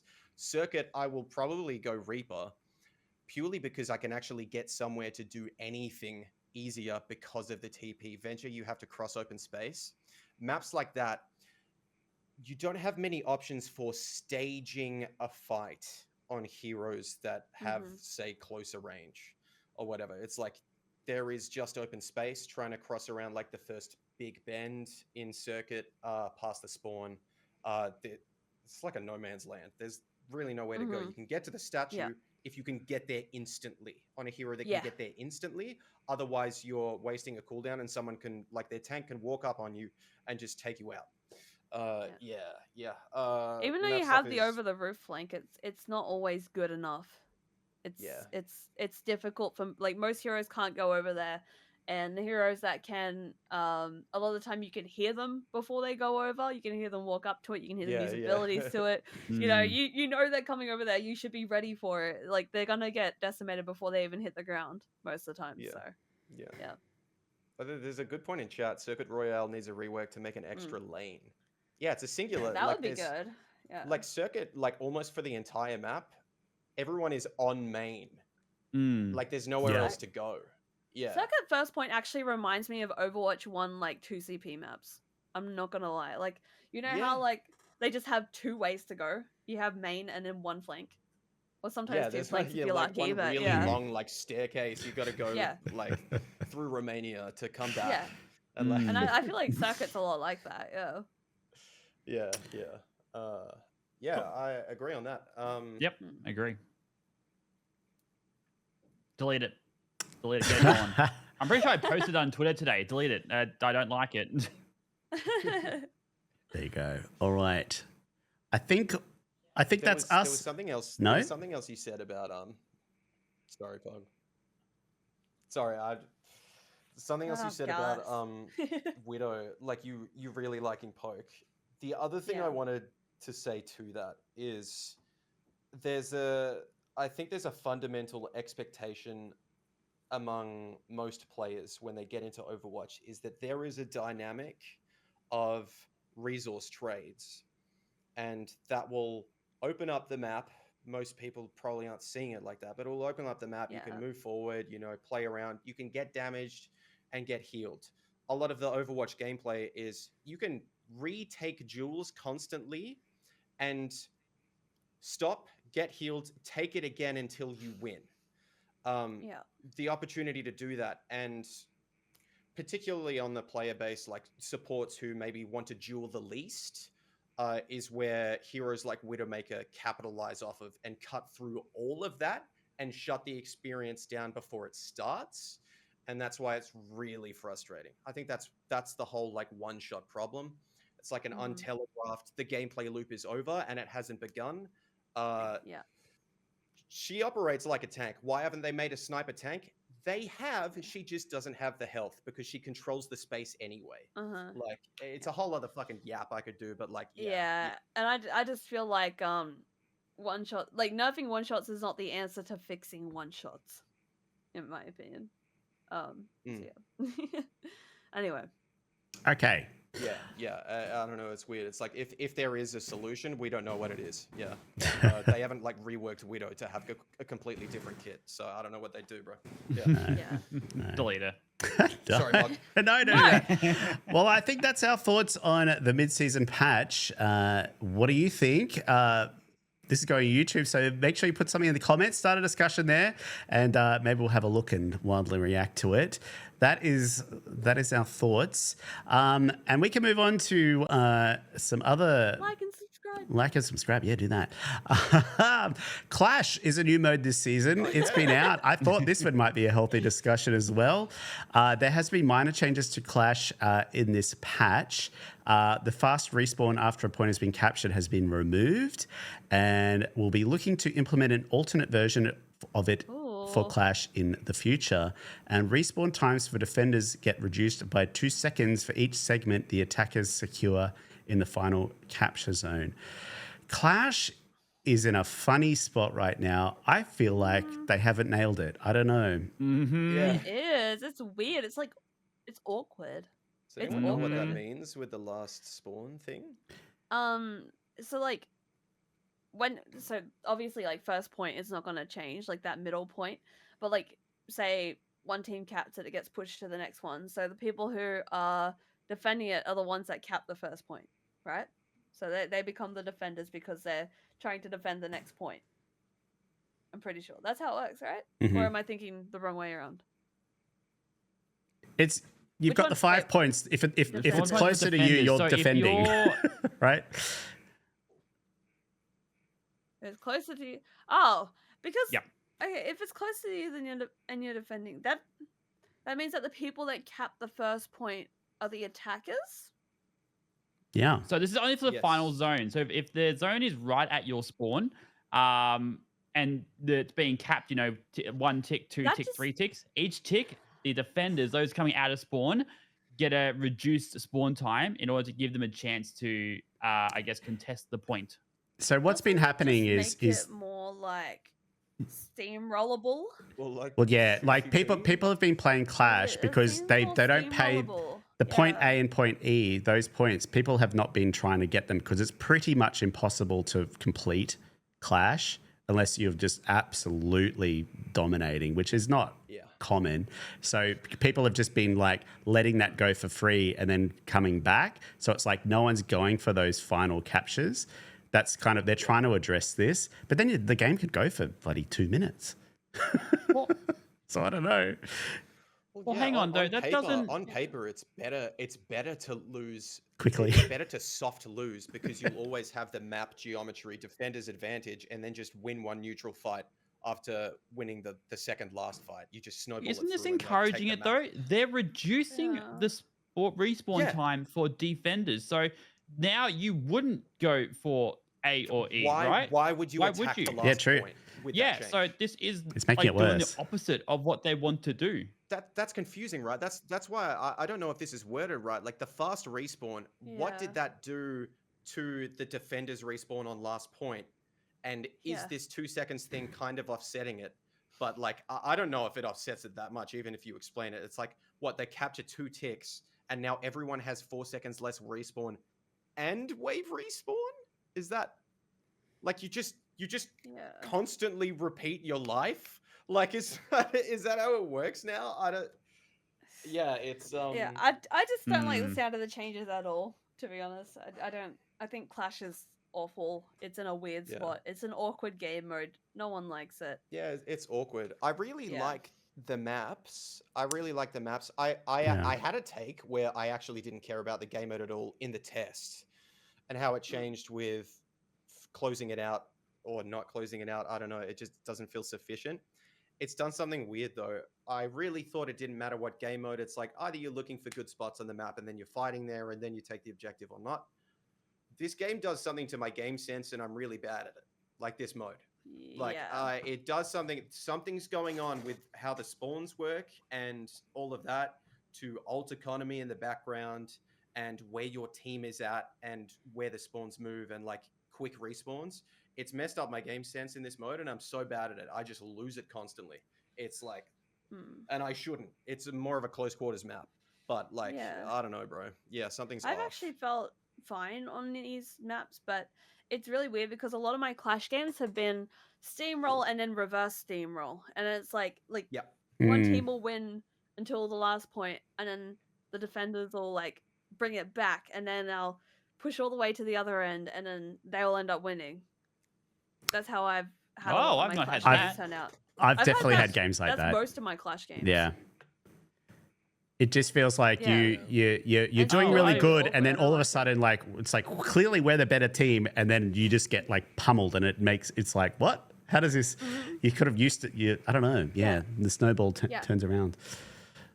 It's very odd. I think most of my games I have feel been like that over in too. like 5 minutes on Clash. It's just been a really fast experience. You know, you either Mm. go, you start in the middle and then you go do it, and then someone's won by that time. Yeah. No, I know what you mean. Yeah, some games have been like that, but most of my games have just been like steamroll and then flip it around, reverse steamroll. Mm. So Yeah. Is this being used in esports? I hope not. It's not ready. yeah, don't know. hope not, but it probably is. Let's It's be not honest, ready. probably It's is. not ready. It probably is, but like, I don't think it would be good. It's probably I the last mode. Yeah. It's like how in AOL sometimes they'll put on the like tie they'll either break. take out the bad game, like in Overwatch 1 and AOL. They would do like 2 CP maps and then they took them out at the end. They're like, no, Mm. we're not competing in 2 CP maps anymore. Yeah, maybe you throw Clash in at the end of the first to 11 like final, and it goes 10 and 10. Yeah. There's another patch point. This is about Flashpoint. The initial boost of speed heroes receive the initial boost of speed heroes receive when leaving the spawn has been increased from 1 second to 2 seconds. It felt not very long anyway, so I think that's fine. And the increased maximum potential duration of the speed boost effect goes from 5 to 6 seconds. That's minor. I actually like that little change that they did with the speed boost out of spawn, because I feel like Flashpoint, you forever feel like better. you're running to the next thing. So yeah, And the points are ticking so fast. You know, you see 80% you're at spawn, but you got 20% to get there. By the time you're there, the point's gone. Like 20% is not long at all. Yeah, that makes There's sense. 2 fights. Yeah, there's 2 fights in Yeah. Flashpoint, and that's exactly the same in Clash. You can group up just in time to grab another fight if you're fast enough. But it's still like, it's still a painful mode to play. If someone staggers and that point's over, gotta go next one. Yeah. And that's like, that's the most frustrating thing. It's so all or nothing. It's weird. It's like the time to cap and the spawns and like where you spawn. I think the speed boost probably wasn't doing a whole lot because I barely noticed it, so this is like fine. But with this and the Clash and the wave respawn and the whole, I feel like my game sense is off this patch. I feel like a lot of the times where you used to be winning, you are not winning. It is a completely even playing field. I think that's what's happened. It's all if you punish the enemy team, something, half a fight or finishing a point out has been given back to them as where they didn't have it last patch. And that is thrown off like so much, bro. Like, I don't know. And it's a source of a lot of my frustration, like mid-rank reset, mid-diva monster meta. I feel like a lot of bad players are getting so many second chances that it's like, bro, I don't know. I feel like having better macro play, that it's gotten worse because there are just more enemies per game. It's done something, bro. I'm not sure I like it. Yeah, Fair. no, I agree with that. Okay. Another thought that we haven't spoken about: new hero Juno.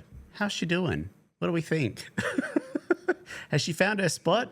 Is she too strong, too weak? I feel like the boss brought her up a bit. She's fun. I feel like, she's fun. She's got so much to do with her kit, even if it is like similar stuff to, other heroes. Like, she's got the speed, but it's like a different type of speed. But, she's still got the speed, and like her gun can do what Anna's can, like the healing and damage at the same time.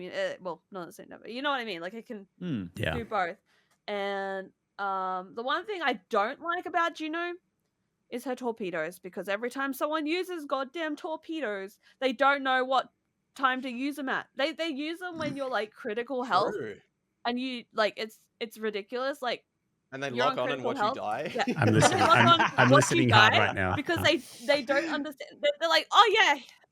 Yeah, they're like, oh yeah, healing burst, try and keep my team up. No, it's not gonna work like that. You're literally watching your teammates die. Please only use torpedoes for damage and like at the start of fights, whatever, use it for damage, not for heals, because if you use it for heals, you're gonna want to use it when they're lower because it does so much, and you're just like, do you remember Overwatch 1 Moira release? Like, you would just recycle Coalescence, like, every fight as much as you could. The whole gameplay loop because she was so OP, and she was just Torpedoes is what that's for. It is the ult farming cooldown. And that's it. It's like, I don't care about winning a duel with it or whatever. Like, her ult is great. Use the torpedoes to build that. like as much Exactly, as you can. yeah. And Interesting. I just feel like so many Juno players, like I hate having Juno on my team. Juno's fun to play, and it's nice when you do get a good Juno player, but I hate having Juno players on my team because they don't understand how torpedoes work yet, and that's one of the main reasons that Junos will get yelled at or told to switch off or things like that. I feel like a Juno can be really good if they just know how to use torpedo right. Yeah, she's got a learning Yeah. curve. Yeah, that's been frustrating as well. It's like good Yeah. Junos are actually scary. I Yeah. thought she was going to be easy to hit. No. No. She is hard to hit, bro. I thought, oh, she can't fly all the way up and everything, and she can't wall ride or whatever, bro. She's hard to hit. There are good Yeah. Junos out there that are ruining games Yeah. for me. Exactly. Specifically. Yeah. No, there are, but it's just that torpedo timing that stuffs I it up re- for a lot of them. To be honest, if you designed a hero that was to be Junker Queen's Mercy Pocket, it would be Juno. It's so weird to say, but like I can all the agree. tools she has are so nice if you play together. Cornering and like diving in for an axe and getting out, you can repeat that twice in a ring, or just going. It's so good. It just like it's like it fills in the gaps in your kit. It's really nice, and torpedoes stacked on top of your ult is like so good, bro. Yeah, really cool. Interesting hero. Yeah. Yeah. I'm quite enjoying having Juno around. She's not OP. She's not weak. She fits Yeah. into the support roster really nice. If there's a Juno on Yeah. my team, great. I'm Yeah, happy like, with that. I can run whatever I want, and she'll just do her own thing. I literally have no problem with the hero, like nothing to complain about except for that torpedo timing for some players. So that's a learning curve for a lot of them, and it's just something because the hero is so new that most Yeah. people won't know that yet, and people are just going to use torpedoes like, oh, it does a big burst of healing, so I'm going to use it to keep my teammates up.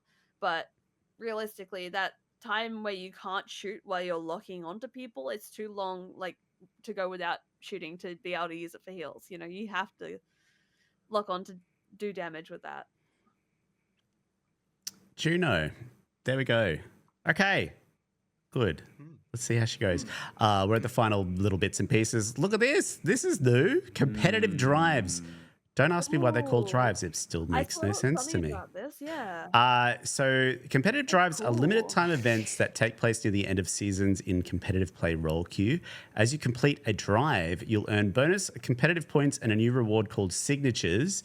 Signatures are a cosmetic reward that appears on your name in most locations where your name is displayed, including your name card, play the game highlights, scoreboard, and hero select. Signatures are upgraded as you reach checkpoints in a drive.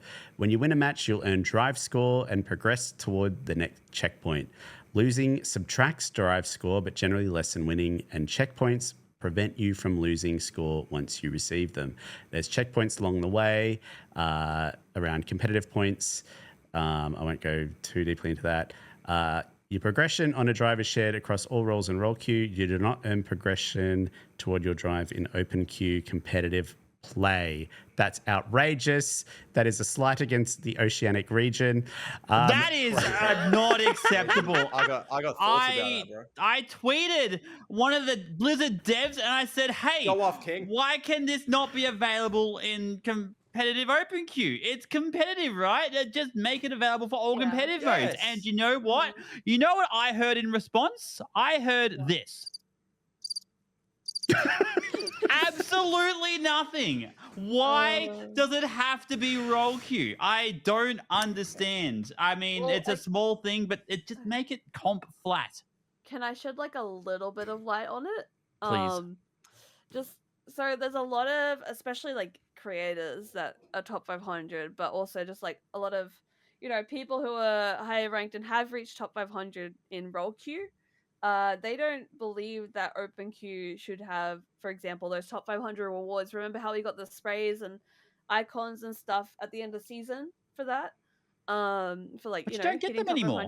Yeah, you don't get them anymore, and I think that's because of people complaining who are currently in top 500 because they don't believe that there are enough players in open queue for that to be considered a serious competitive mode. It's popular in Asia. Yeah. Yeah, but isn't it like 10% of the player base? NA leaderboards, right? So OC, New Zealand, America. Yeah. So like OC, New Zealand, America, you know, our surrounding islands, all the people on the NA leaderboard. Yep. There's only maybe like 10 to 20 high ranked players in OpenQ that are GM or champion. That's it, right? Not many. There are literally not many at all. I mean, I haven't checked the leaderboards for a while, but back in Overwatch 1, there were only 10 GMs in OpenQ, nothing more. That's it. And as someone who did play a lot of OpenQ, who was like masters in it, that was the only lobby. I had to VPN to find that lobby, and it still took me 40 minutes to wait for that lobby and just get a couple of GMs in it. So it's like, I kind of see where they're coming from, because there really isn't enough players in most regions, you know, except for Asia. Asia's excluded from this. For OpenQ to be as serious as Role Queue, because Role Queue is the main focus game mode now. If these But, were like, high ranked rewards, I would agree with you. But these are not Yeah. high. These are just play You know, play these some are games general, and Play get the rewards. game. Like, why Yeah. would you exclude a competitive mode when it's competitive rewards? No matter if you win or lose, who cares? I'm And more what just rank you like- are. I know why. Yeah. I'm more Oh. just like shedding light on like how other people would have thought about it, you know? Personally, I do agree that these should be an open queue as well, because they're not rank based, but like I'm just kind of like, you know, saying this is probably why they didn't include I that, wonder if because of Gallus similar things. thinks why is the same reason I do. Go Gallus. I wanna. What is I the wanna see. one thing on the horizon for the game? Yeah, I knew it. Yeah. They are mapping out, they are staging what the result is if they Mhm. provide an incentive to fill a certain queue up with players. Mm. And that Mhm. would be Mhm. 6v6 tests. Mhm. There are a lot of thoughts I can't wait. have about them sort of like abandoning the open queue thing, but my thoughts on that are actually because it has so few players, I want to see the silly modes come back and maybe go on Yeah. rotation with it per season. Ranked mystery heroes, have it replace open queue. If no one's playing it, if so few people are playing it, sure. I'm sorry, Dixon.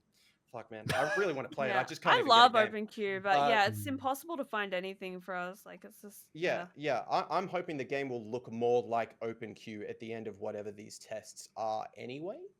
So that's what I've got my fingers crossed for. But yeah, this is they're staging what the response is to getting people. I to think fill they're just up trying to queues. get rid of open queue, because look what they've just done Yeah. with Mystery I Heroes. agree. It's no longer open queue. It's probably on role the based now. cards. Yeah. How? I don't like. Oh, that one, okay. yeah. Sorry, Bold. The next I'm one, so good on ya. sorry. Good segue. We love a segue. No, I think it's stupid that they made it role queue though. Let me read about Roll Q Yeah, Mystery Heroes. Look, I tweeted this morning and I yeah. saw that. Oh, sorry, go. All right, it's a new variation of the popular Mystery Heroes game mode, but using the roll queue rules. Once you select your role, your heroes played will be randomly selected among the heroes in that role and will not change roles throughout the match. Go, Dixon. They want people to stick with a role. They do not want open queue in their game anymore. It's had too much legacy for them. They're yeeting it out. And I think Gallus is right. I think they're going to stage for a 5v5 comp mode, a 6v6 comp mode, and work their way up from there. I think all the signs are pointing they don't want their legacy open queue anymore. I can see that like they're gonna probably try and get that out of the game. But I love open queue personally. But I'm also okay. Away from like the game modes though, I really hope 6v6 comes back because as a competitive mode, because 6v6 slows down the game to a pace that everyone can play no matter what hero they're on.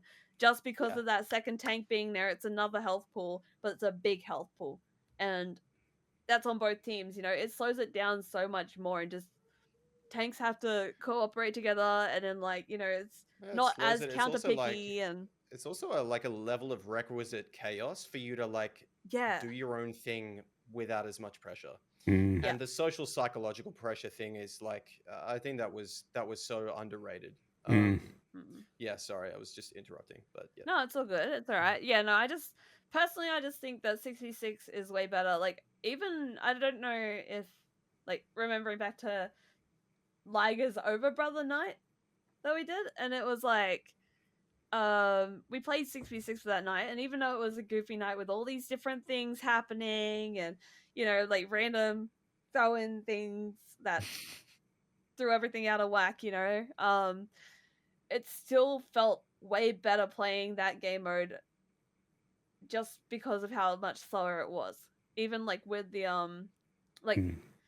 with or without those different incentives that we had to do, like changing our keybinds or things like that, it still felt a lot more equal, a lot more better paced, just a lot more fairer in general and able to combat things Do you better. think that we're going to experience the same problem we had in Overwatch 1 in terms of tank queues being the hardest to fill? Because currently in Overwatch Mm. 2, the tank role has once again, even though there's only one tank, Mm. become the hardest role to fill.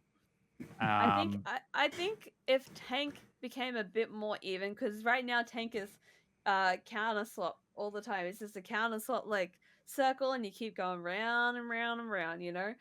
That's what tank is at the moment, and that is like one of the most unenjoyable ways to play Overwatch. Fun Like is the no problem. one. Okay, the game. I know a lot of people think that the game. What they're Exactly. balancing the tanks, Um, what they're balancing the tanks for to try and make them fit into that is actively hurting the queue health as Yeah, well. and It's like trying to force 5v5 to be healthy for tanks is ruining tank queues in this format. And Yeah. I think I really don't like this whole staging thing or whatever. I think they're going to try and see if they can get a boom of players in 6v6, and they're going to really look at tank queues and see what happens. But I'm pretty sure one of the tests they're going to run, and a road they might go down, is that the game is going to be role preferences and not role luck. And there is minimum 1 tank and like max 3 DPS, max 3 supports per team. And it could stay 5v5, it could go 6v6. But I feel like that would, to be honest, I really like the idea. They gotta test it and whatever. But yeah, they showed us like, which is why I said the open queue thing. Tank queues in 6v6, roll lock were really bad. What were queue times in open queue?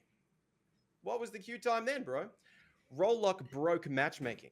That's what the takeaway from that blog post was. Roll lock absolutely obliterated matchmaking, which was a product killer. Like, that was really bad. So they're trying to address that too going forward and see if they can work around it. And I'm hoping it's a role preference queue. Yeah.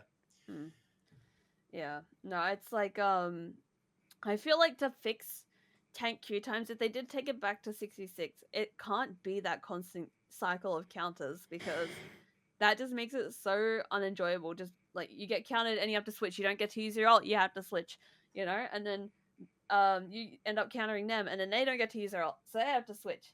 And it's just constantly that. And it's like the most unfun thing, and it's unfun on other roles playing counter picks as well. But on tank, it's like the most significant and obvious one. And I just feel like there can't be any hard counters, especially on tank, just soft counters, if they want it to and be I a healthier think role. so. Blizzard's going to have to be very careful as well with how they treat the power with tank if they're going to allow multiple tanks in the game. Because if you're a tank player, you have been spoiled compared to Overwatch 1. Yeah, bro. With the amount of power that you now have compared to what you did not have before, the health that you now have, the abilities you now have. And so if they start dialing that back, is that going to start making tank unfun for a different reason? I don't know the answer to that. I got thoughts, bro. I got thoughts. Lay them down. Why does anyone play Overwatch? Do they want to play the payload? I play for fun. What's fun? What's fun about the game for you? Because there's no other game like it. It's the uniqueness of the game. I don't find an interest. Like, I've tried other FPS games, and I'm an FPS person. Like, I've always been an FPS person. Still love story games. Can't love them more than a game that I can grind, though. And with Overwatch, the thing is, like, you have Valorant. I don't take interest in the Valorant lore, in the heroes, in the fact that you're just pointing and shooting most of the time, like, and the pace that game plays. Like, Overwatch is fast paced, and I love the heroes lore, especially all the Overwatch 1 heroes have really strong lore, and it's really good. That's why I like Widow so much. Like, you guys have all seen her animated short. Like, how cool is that, It gives you all those cinematics give you goosebumps, or at least for me, they give you goosebumps every time you watch them, no matter how many times you watch them. And I feel like just other games just don't do it as well, especially not for heroes that suit me more. You know? Yeah. Yeah. Yeah. Yeah. And also playstyles. Like, yeah. What's the number one thing you do when you get on? Honestly, I jump on Overwatch, load up the prac range to make sure my PC isn't gonna die on me, and then I jump straight into comp. And I mean, yeah, I don't warm up. I don't do any warm up or anything. I just jump into comp, go for it. And I love like talking to people in game. I love, playing the game from start to finish on characters that I enjoy. You know, Yeah. like I've played enough Valorant to try and find characters I enjoy. I enjoy Viper, Chamber, Fade, but I don't love them like I do love playing Widow. Mm. You know what I mean? What would you do if they And removed Ana. Widow tomorrow? I would probably just go to story games. I'm not gonna lie. As much as I love FPS, there are some other FPS that I play like occasionally. But I honestly would probably become a story game streamer and just stream like I get very stuck into good stories. So Yeah. yeah, I'd probably end up just Sounds doing like a that. lot of the experience is packaged up in a hero that you like. Yeah, but I feel like that's a lot for everyone. Like people always have their favorite heroes, no matter what, whether it's That's a one right. trick or not, That's And their correct. Really favorite dying with hero his jealous. is it's gonna be their favorite hero because they resonate with that hero in some way, whether it's a little bit or not. Like Exactly. Yeah. there's always some sort of resonation with that favorite hero, and um, that's I love Widow so much because I don't know. Okay. It sounds kind of bad when I say I resonate with Widow because she's, a A nasty blue skin sniper. assassin that kills people and yeah, Maybe I murders her don't want to catch husband. up with you And... at PAX this year. I'm sorry. Okay, no, I'm not planning anything. I won't hurt you, Dixon. It's okay. But no, I like. Okay, Mm. let's be honest. Widow's hot. I might be straight. I think she's hot. She's good looking. That's crazy. And Anyway, I love forgot what my how point was. I edgy. didn't. No, I'm sorry, girls. And I love how edgy she is. To be honest, I really like edgy heroes, and I don't know. I just enjoy playing her because of her whole sort of vibe. Yeah. The reason I asked you that was exactly my point. Yeah. What were we talking about? It was tanks getting nerfed in 6v6. Yeah. And I asked you those questions because you guys have seen those memes. Oh, who wants 6v6? It's everyone raising their hand. Who wants to play tank? And then no one's raised their hand, bro. Yeah. Let me reshape that for you. Who wants to play Reinhardt? And then everyone's got their hand up. Who wants to play the tank role? No one has their hand up. Yeah. No one comes in here to play the tank role. They want to play Reinhardt.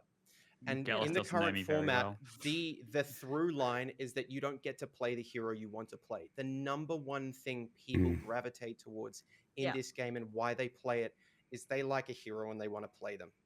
And it has never been more true that is something you get punished for than in this format and in the game right now. And I think with nerfs, it will be more fun to play your hero because you won't get stalemated as hard by a hard counter because they won't be as strong. And that has been worse and worse since Season 1. You know what I miss the most about Overwatch 2? Not Overwatch 1 6v6, Overwatch 2. I miss Season 1 Junker Queen when she was the worst tank. Because I would take Knife being half the size, having 1 times the heals, not 2.5, Carnage not giving me axe resets, having less damage and less self-heal on that, and in my melee attacks, and in the knife throw, and less ammo. Also, every other tank was not as strong as they are now because I have more player agency to do what I want to do. And her ult did less damage, but it built faster. So you had more choices in when you would make plays, and there wasn't an immovable brick wall in front of you stopping you every time at the skill floor. That is where the game should be. That's what they should aim for. I want to play a weak version of the hero if it means I don't have to go into an immovable object, because I still get to have my fun. Like it's not in the stats. It's do I get to play my hero and make decisions that feel fun on my hero? Yeah. And currently the state of balance is preventing that. And I just want to say, like, I feel like one tricks have been more and more a problem, you know? Like people complain about one tricks a lot more than ever right now. And I feel like that's just because, you know, you can't always get away with playing your favorite hero now like I'm you so could in avoided, Overwatch bro. 1.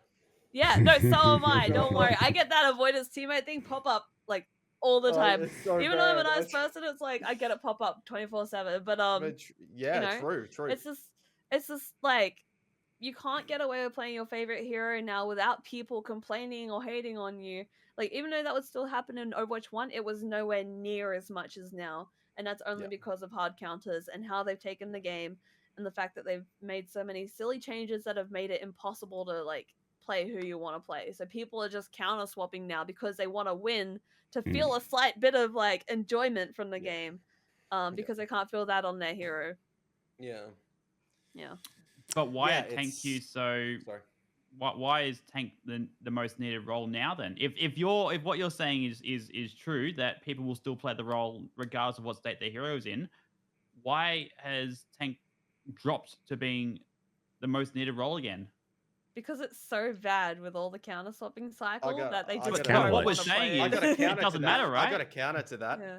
Oh, go on, Gallus. My ranked tank queue times are like 1 minute mid-masters. My quick play tank queue times with the same MMR are always above 20 minutes. What? They are not playing ranked. They're just out of there, bro. They're just like, oh, I did one game of that. There are stakes. My opponent just went Roadhog. I cannot play like 7 tanks, and 2 of them were the ones I play the role for. Anyway, I'm quick play where I don't get punished for putting my team through doing the wrong thing and playing the hero I like. Or are there less masters playing quick play? Well, it's almost like they just don't want to play ranked on the they play quick play so that they don't have consequences for playing the heroes they want to play. Yeah. I'd say I'd like, to be honest, I'd say the state of balance. It's gotten less and less fun post season 9 with tanks, because the other player will go whoever forms the immovable wall for your hero, and since the stat inflation, there's so little wiggle room now that it's just like obviously the queues are dying. Like the balance is worse. The tank balance has been really bad, and I think every time they inflate tank stats, they make tanking worse, because what they do is they make the gap between a hero that counters another bigger, because 100 health on Roadhog in a 1v1 with Winston is more than 100 health. It's more than his 100 health. That's like 300 effective health in that scenario. Right, every counter gets worse when they fill them with stats. Like, it's just what happens because it's a 1v1. And yeah, no shit, people are bailing out of the queue. It's why I'm hoping, like, I really don't know if 6v6 role lock is going to be the answer, but I think them investigating opening up choices in it, the feeling of agency, maybe we end up in something that looks more like open queue. Just like bring back open queue, baby. Yeah. It's like people seem to love Marvel Rivals, and there's no role pressure, like, yeah, or at least nowhere near as much. It's not locked in. Yeah. I think that's well said. Okay. I think we're going to bring this conversation about all the technical stuff to an end. The only thing we've got left, if we've still got time, there's a couple of fun things, some nice things that just happened in the game as well, if we're at all interested. Today, the World of Warcraft collaboration. I love Look at this. Look at that Reinhardt. So you can roll lock him. Widow got a skin. Oh my god. Widow got a skin. I'm so in love with Widow's skin. It's so cool. My main got the best skin out of the bundle. I'm so happy. I am just really hoping that POG has a video of one specific highlight intro. I do not. I I don't. haven't seen the bundle I yet. know. I haven't seen what's in it yet. Which- so this- There if is it's was it a the highlight Sylvanas intro, one? then I don't know. Leroy Jenkins highlight intro. You're kidding No me. way, bro. Oh my god. Leroy That's Jenkins. so good. I haven't seen it. It's so Oh. good. I like that. I like that. That's good. That's We'll have to have a straight up look. an equip. Oh god. I think I equipped everything, but I didn't look at it yet. Yeah, no, All I right. do like the Lich King Ryan, but I still think the Widow I think skin's this is better. good. I think It this is is good, bro. nice. I think Ryan's just got so many new toys that they all look Yeah. the same to me. I think the Widow one is the one. He gets all the Mm. Yeah. things. I think, yeah, but the Ryan one's still really nice though. Tor's He's- just a recolor, let's be honest. Tor's just It- a it recolor really of Magni. is. I like I had Magni a thought better. about this. Yeah. Look at the texture, bro. What if Yeah. the next ranked weapons are diamond? Because Please. I could That- see it. It could be a hint. I could could be see a it hint. right now. They've Yeah. made the texture. There That it would be is. cool. I would love some sort of like, yeah, I would love some sort of like diamond or like reflective gemstone weapon. One idea that I've had in my own Twitch stream a couple times and talked to people about is that what if they brought in one competitive based weapon skin where they have like you could equip different colors depending on what rank you were. So like Yeah. if you're bronze, you could equip bronze, but if you're like, you know, champion, you could equip like a shiny pink with like effects or something. And the higher you are, like the cooler it is, sort of thing. You know, that's just like an Yeah, I idea mean- that we had. It would be like a fun thing to work for with competitive points. You know, My only Yeah, thought that'd be- about that'd that be would be nice. Or even, like, everyone you're what- playing I with don't know would what have the Arctic same. Does. You get weapon charms. Wouldn't everyone have the same color in your ranks when Yeah, you're playing but it games? is- still Everyone be a- already has the same. I would That's so still true. equip it personally. Yeah. I feel I like, mean, well, yeah, I yeah. mean, okay, in the middle of the ladder, they will. It'll all be plat or gold, but like sometimes, like quite often actually in OC, you'll get like Yeah. diamond to GM, Yeah. and you know, because it'll Yeah, be one yeah. GM, and it'll be like All a right. You know what's diamond going to that's just happen? been Yeah. dragged into the lobby because there aren't enough masters to fill it out. You know, What's happening with that? There's going to be all the bronze mercy mains going, why can't I have a purple weapon skin? This is impossible for me. yeah. How- I want purple or How pink can I? Or stuff. whatever wasn't it gonna is. say it, but However so it real. is. Yeah. That No, makes I that know, makes things yeah. inaccessible, especially cosmetic items. But- Oh my god. Especially the pink and the purple the ones are up in thing the is- top. Oh. Yeah, but the thing is, I feel like that gives them more of a reason to want to grind ranked, and that'll bring more players to ranked. You know, I feel like people will be like, Yeah, I want get to good. grind for that color because it's a cool color. Like the higher you are, the cooler the color is at the moment. Yeah, literally, get good, so you can look good. You know. I can see it. Yeah. The diamond one. I think if there's one thing they would have learned from the new Jade ones is that everyone said, oh, it should look more like Jade. It should have a texture. The diamond one has a texture. That's Yeah. just- Yeah, it has to. It can has see to. it. You can't It's just gotta. do I can see diamond it. without the texture. yeah. I'd be It's cool true. with I love this skin. gold just I reskin love to red this though. skin so much. That'd be fun. There's Sylvanas. Look Very at how good. gorgeous she is. And then in the highlight intro, she's got a bow. Kicking Very my good. feet right now. And this one was a surprise. Yeah, she does. The highlight intro is cool. Yeah. This one was a surprise. I was very Something else. surprised at the roll. And in the I intros, think he's this like one's standing up. interesting. I It's think weird. I think it's not bad. Mm. Yeah. I think it's not bad. I wouldn't Hmm. equip it over some of the other Zen skins I have. I wouldn't use it, but I think it's Zenyaki. okay. Yeah, right. Zen, So- yeah, that one or Clockwork Zen. I've got Clockwork and I really like that one too. Yeah. So, I just want to Yeah. say, it is but I don't mind that one. still, they're saying 64% off. It's 5,700 Overwatch coins. That's like 70 something dollars, isn't it? It's so much money. Yeah. It's so how much is- money. oh, It'll be like 2 jeez. minutes. I'm so sorry. 16,000 is a lot. Mm. Like, I don't It's know so what much bundle money. prices are like at the moment. Like, I haven't bought Overwatch coins for a while, but like, Yeah. you know, it's like that's a lot. That's almost, I think that's Mm. almost as expensive as the Overwatch World Cup skins, which was like ridiculous. Oh, they were crazy. The big Mm. bundles. Could be worse though. Could be Overwatch League price. So true. It's not long. The other thing that got changed in the patch today, we got a new loading screen. I saw that this morning. I was like, oh my God, all the saw heroes are that there. today, and I was Yeah. like, what? I like I it. saw it like it was like on Overwatch Anonymous or something. I don't know. Someone on Twitter tweeted, "There's something wrong with this screen."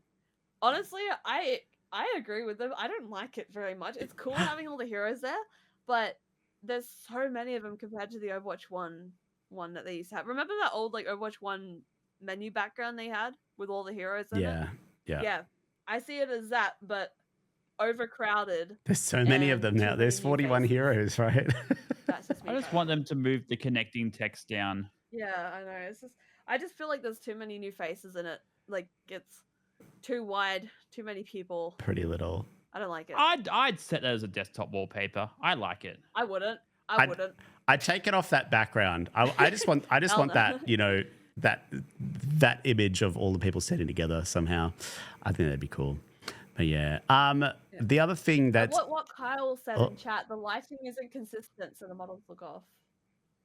What Kyle said in chat. Venture you looks did very Mythic? well lit there. I did leave, so that's my bad. No, we haven't done the Mythic yet. We're just looking at the Oh, okay, sorry. the menu screen here. So you're There we go. Okay. Now we're looking at the Mythic. Look, Arna Mythic Weapon, Now we Midnight did the Sun, Mythic. coming soon. They've said it's coming very, very, looks very so soon. cool. Mm. My other mate is getting the mythic. Oh my god, I'm eating good this season. Widow has the WoW skin and it's the best one out of the bundle. Anna gets the mythic weapon. You know how happy I So this is am? Oh my the. god. is This this is like the the best third? season ever, aside from Summer being annoying. We've had Reinhardt and we've had. Second. Reinhardt one, had the yeah, first. this is the second. Oh, is that all? Okay. We've just had Reinhardt. That's it. There's no others. Mm. This is the second one. But it looks really cool. Yeah, I wonder what the effects are. Yeah. Yes, That's what I that's what I wonder. want to see first. It I looks feel cool, like but I feel like it all depends on the effects. Honestly, I will say though, it looks like a mix between her mythic skin and you know that Gladiator Overwatch League skin. I use it a lot, but a lot Oris, of people Oris, or don't something. know of it. what But it's it's like called? it's Gladiator Honor. Mm. Yeah, that one. But it's like a mix between that one and her mythic skin by the look of it. Personally, I will use it if the effects are good, because if the effects are overpowering, then I'm gonna be like, oh, it's too much. And they You they know? actually just updated I'd the rather effects just on use the her regular Reinhardt guns one. on, They changed some of the UI around Oh, around the really? base. Yeah, so yeah, What they as do? they've changed that up. So if you've got that, have a look at that today. Yeah, they've just made it more. They've just added stuff, and so they should, because people are paying a lot of money for this stuff and make it fucking kick ass. Cool. Yeah. So yes, more please, more please. I think yeah, with the Ana Mythic coming soon, I think it came like, I think they probably rushed them forward in wherever they were on the pipeline to make them happen. So like, yeah, the UI stuff being added and Ana whatever being added is I think they're good, bro. Like, it's just cool. I like it. Yeah. We like cool things. I feel like every weapon needs an inspect. Give it to us. I like there being an option with my prisms. Yeah. Yeah, that's true. Yeah. Honestly, I'm just happy because I'm eating good this season with cosmetics. Like it's fun. Yeah, patch might be bad, but cosmetics are great. And speaking house is about burning, but I've got pie. prisms. Exactly. Speaking about prisms, Xbox Game Pass has now been linked to Overwatch 2 I saw today. this. If you connect, you get a one-time Actually, kinda grant of sad 30 because- mythic prisms. So any prisms, you get if you make sure you go and link your Xbox Game Pass or Xbox account to your Blizzard account, it prompts you in the game. I just did it and it works pretty quickly.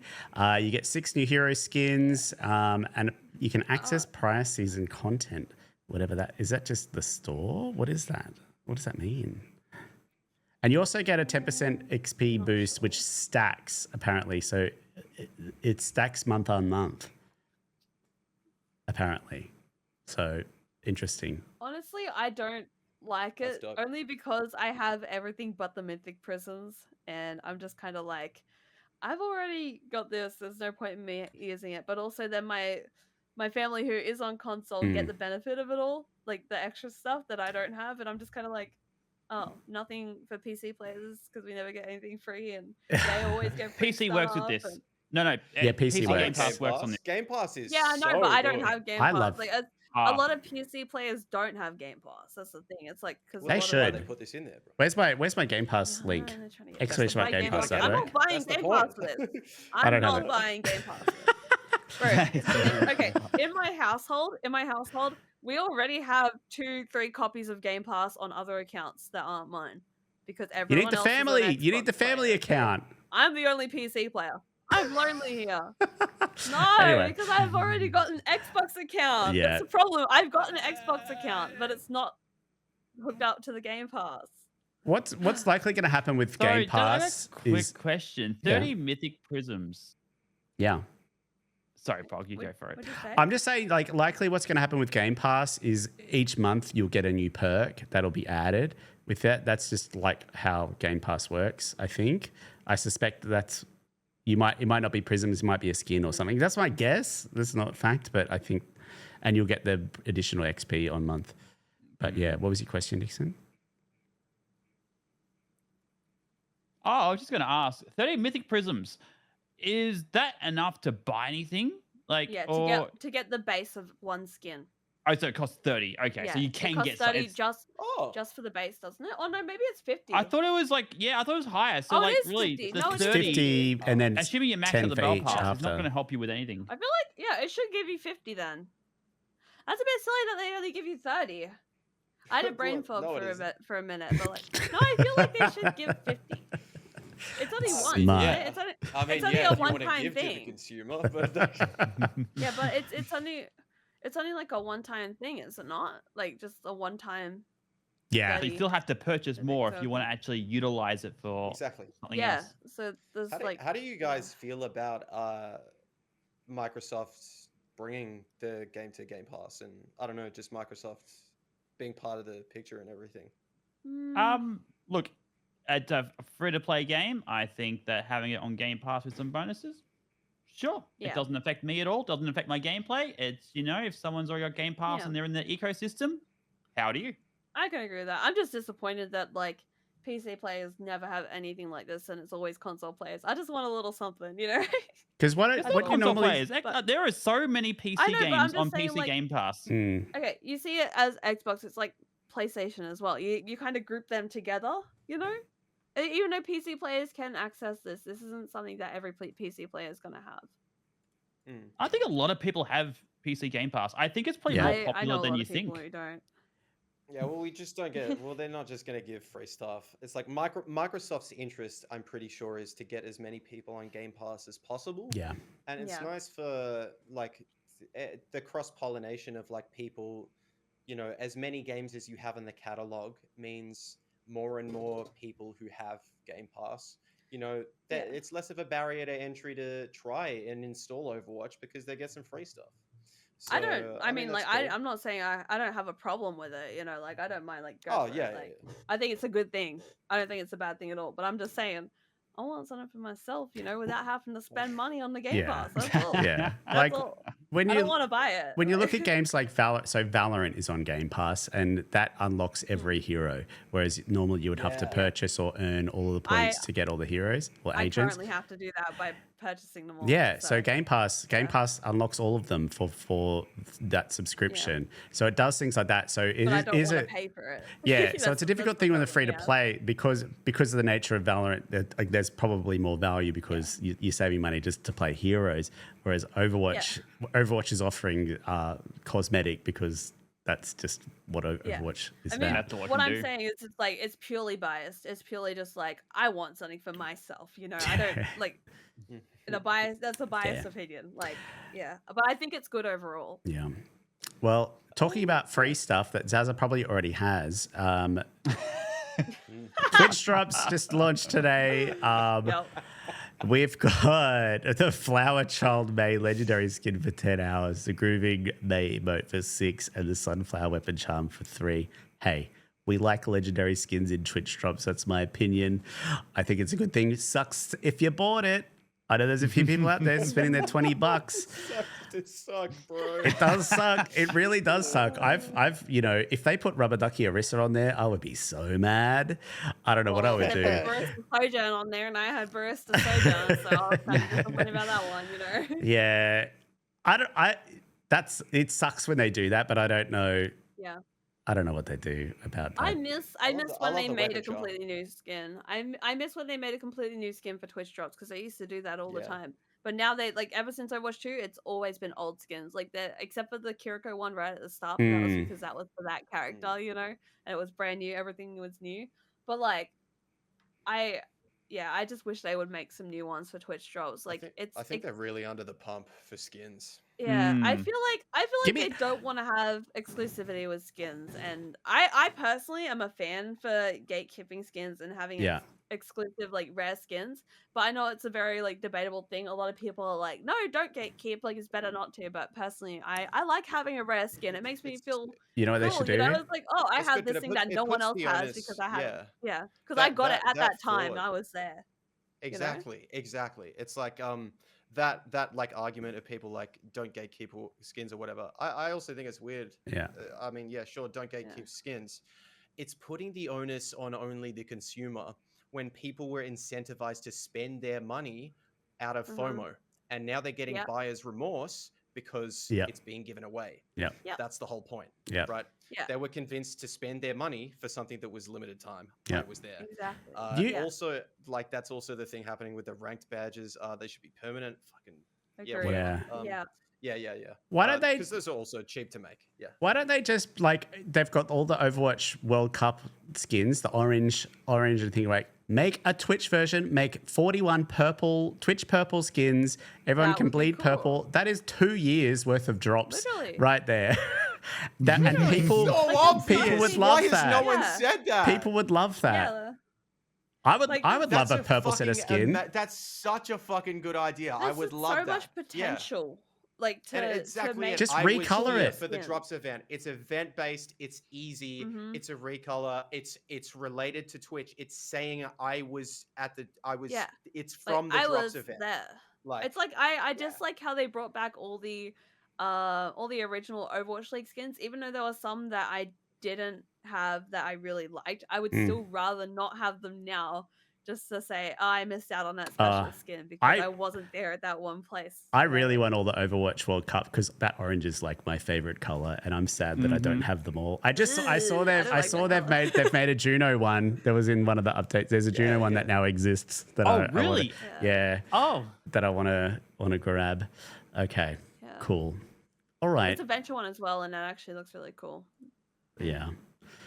Look, we're done. We're done. We're done with that. Oh, I'm gonna miss you guys. Well, thank you very much to our guests for POG Notes and talking all things Season 12 Midseason Patch. Thank you to Gallus, Overwatch, Zaza Stack, and Dixon Mate. If you've got your own thoughts, make sure you put in the comments, and make sure you go and follow everyone as well. Go and play Open Queue Tuesday if you're in the OCE region. Any final thoughts from everyone here? Nerf Sombra. Yeah, that's it. delete from me. roll queue. Delete roll. Yeah. Honestly, kind of based. Delete roll queue, Nerf Sombra, and what's yours, Gallus? I don't know what this sleight of hand was with swapping mystery heroes for something that is just worse. Oh yeah, I think can that we was Control so dumb. Z that one?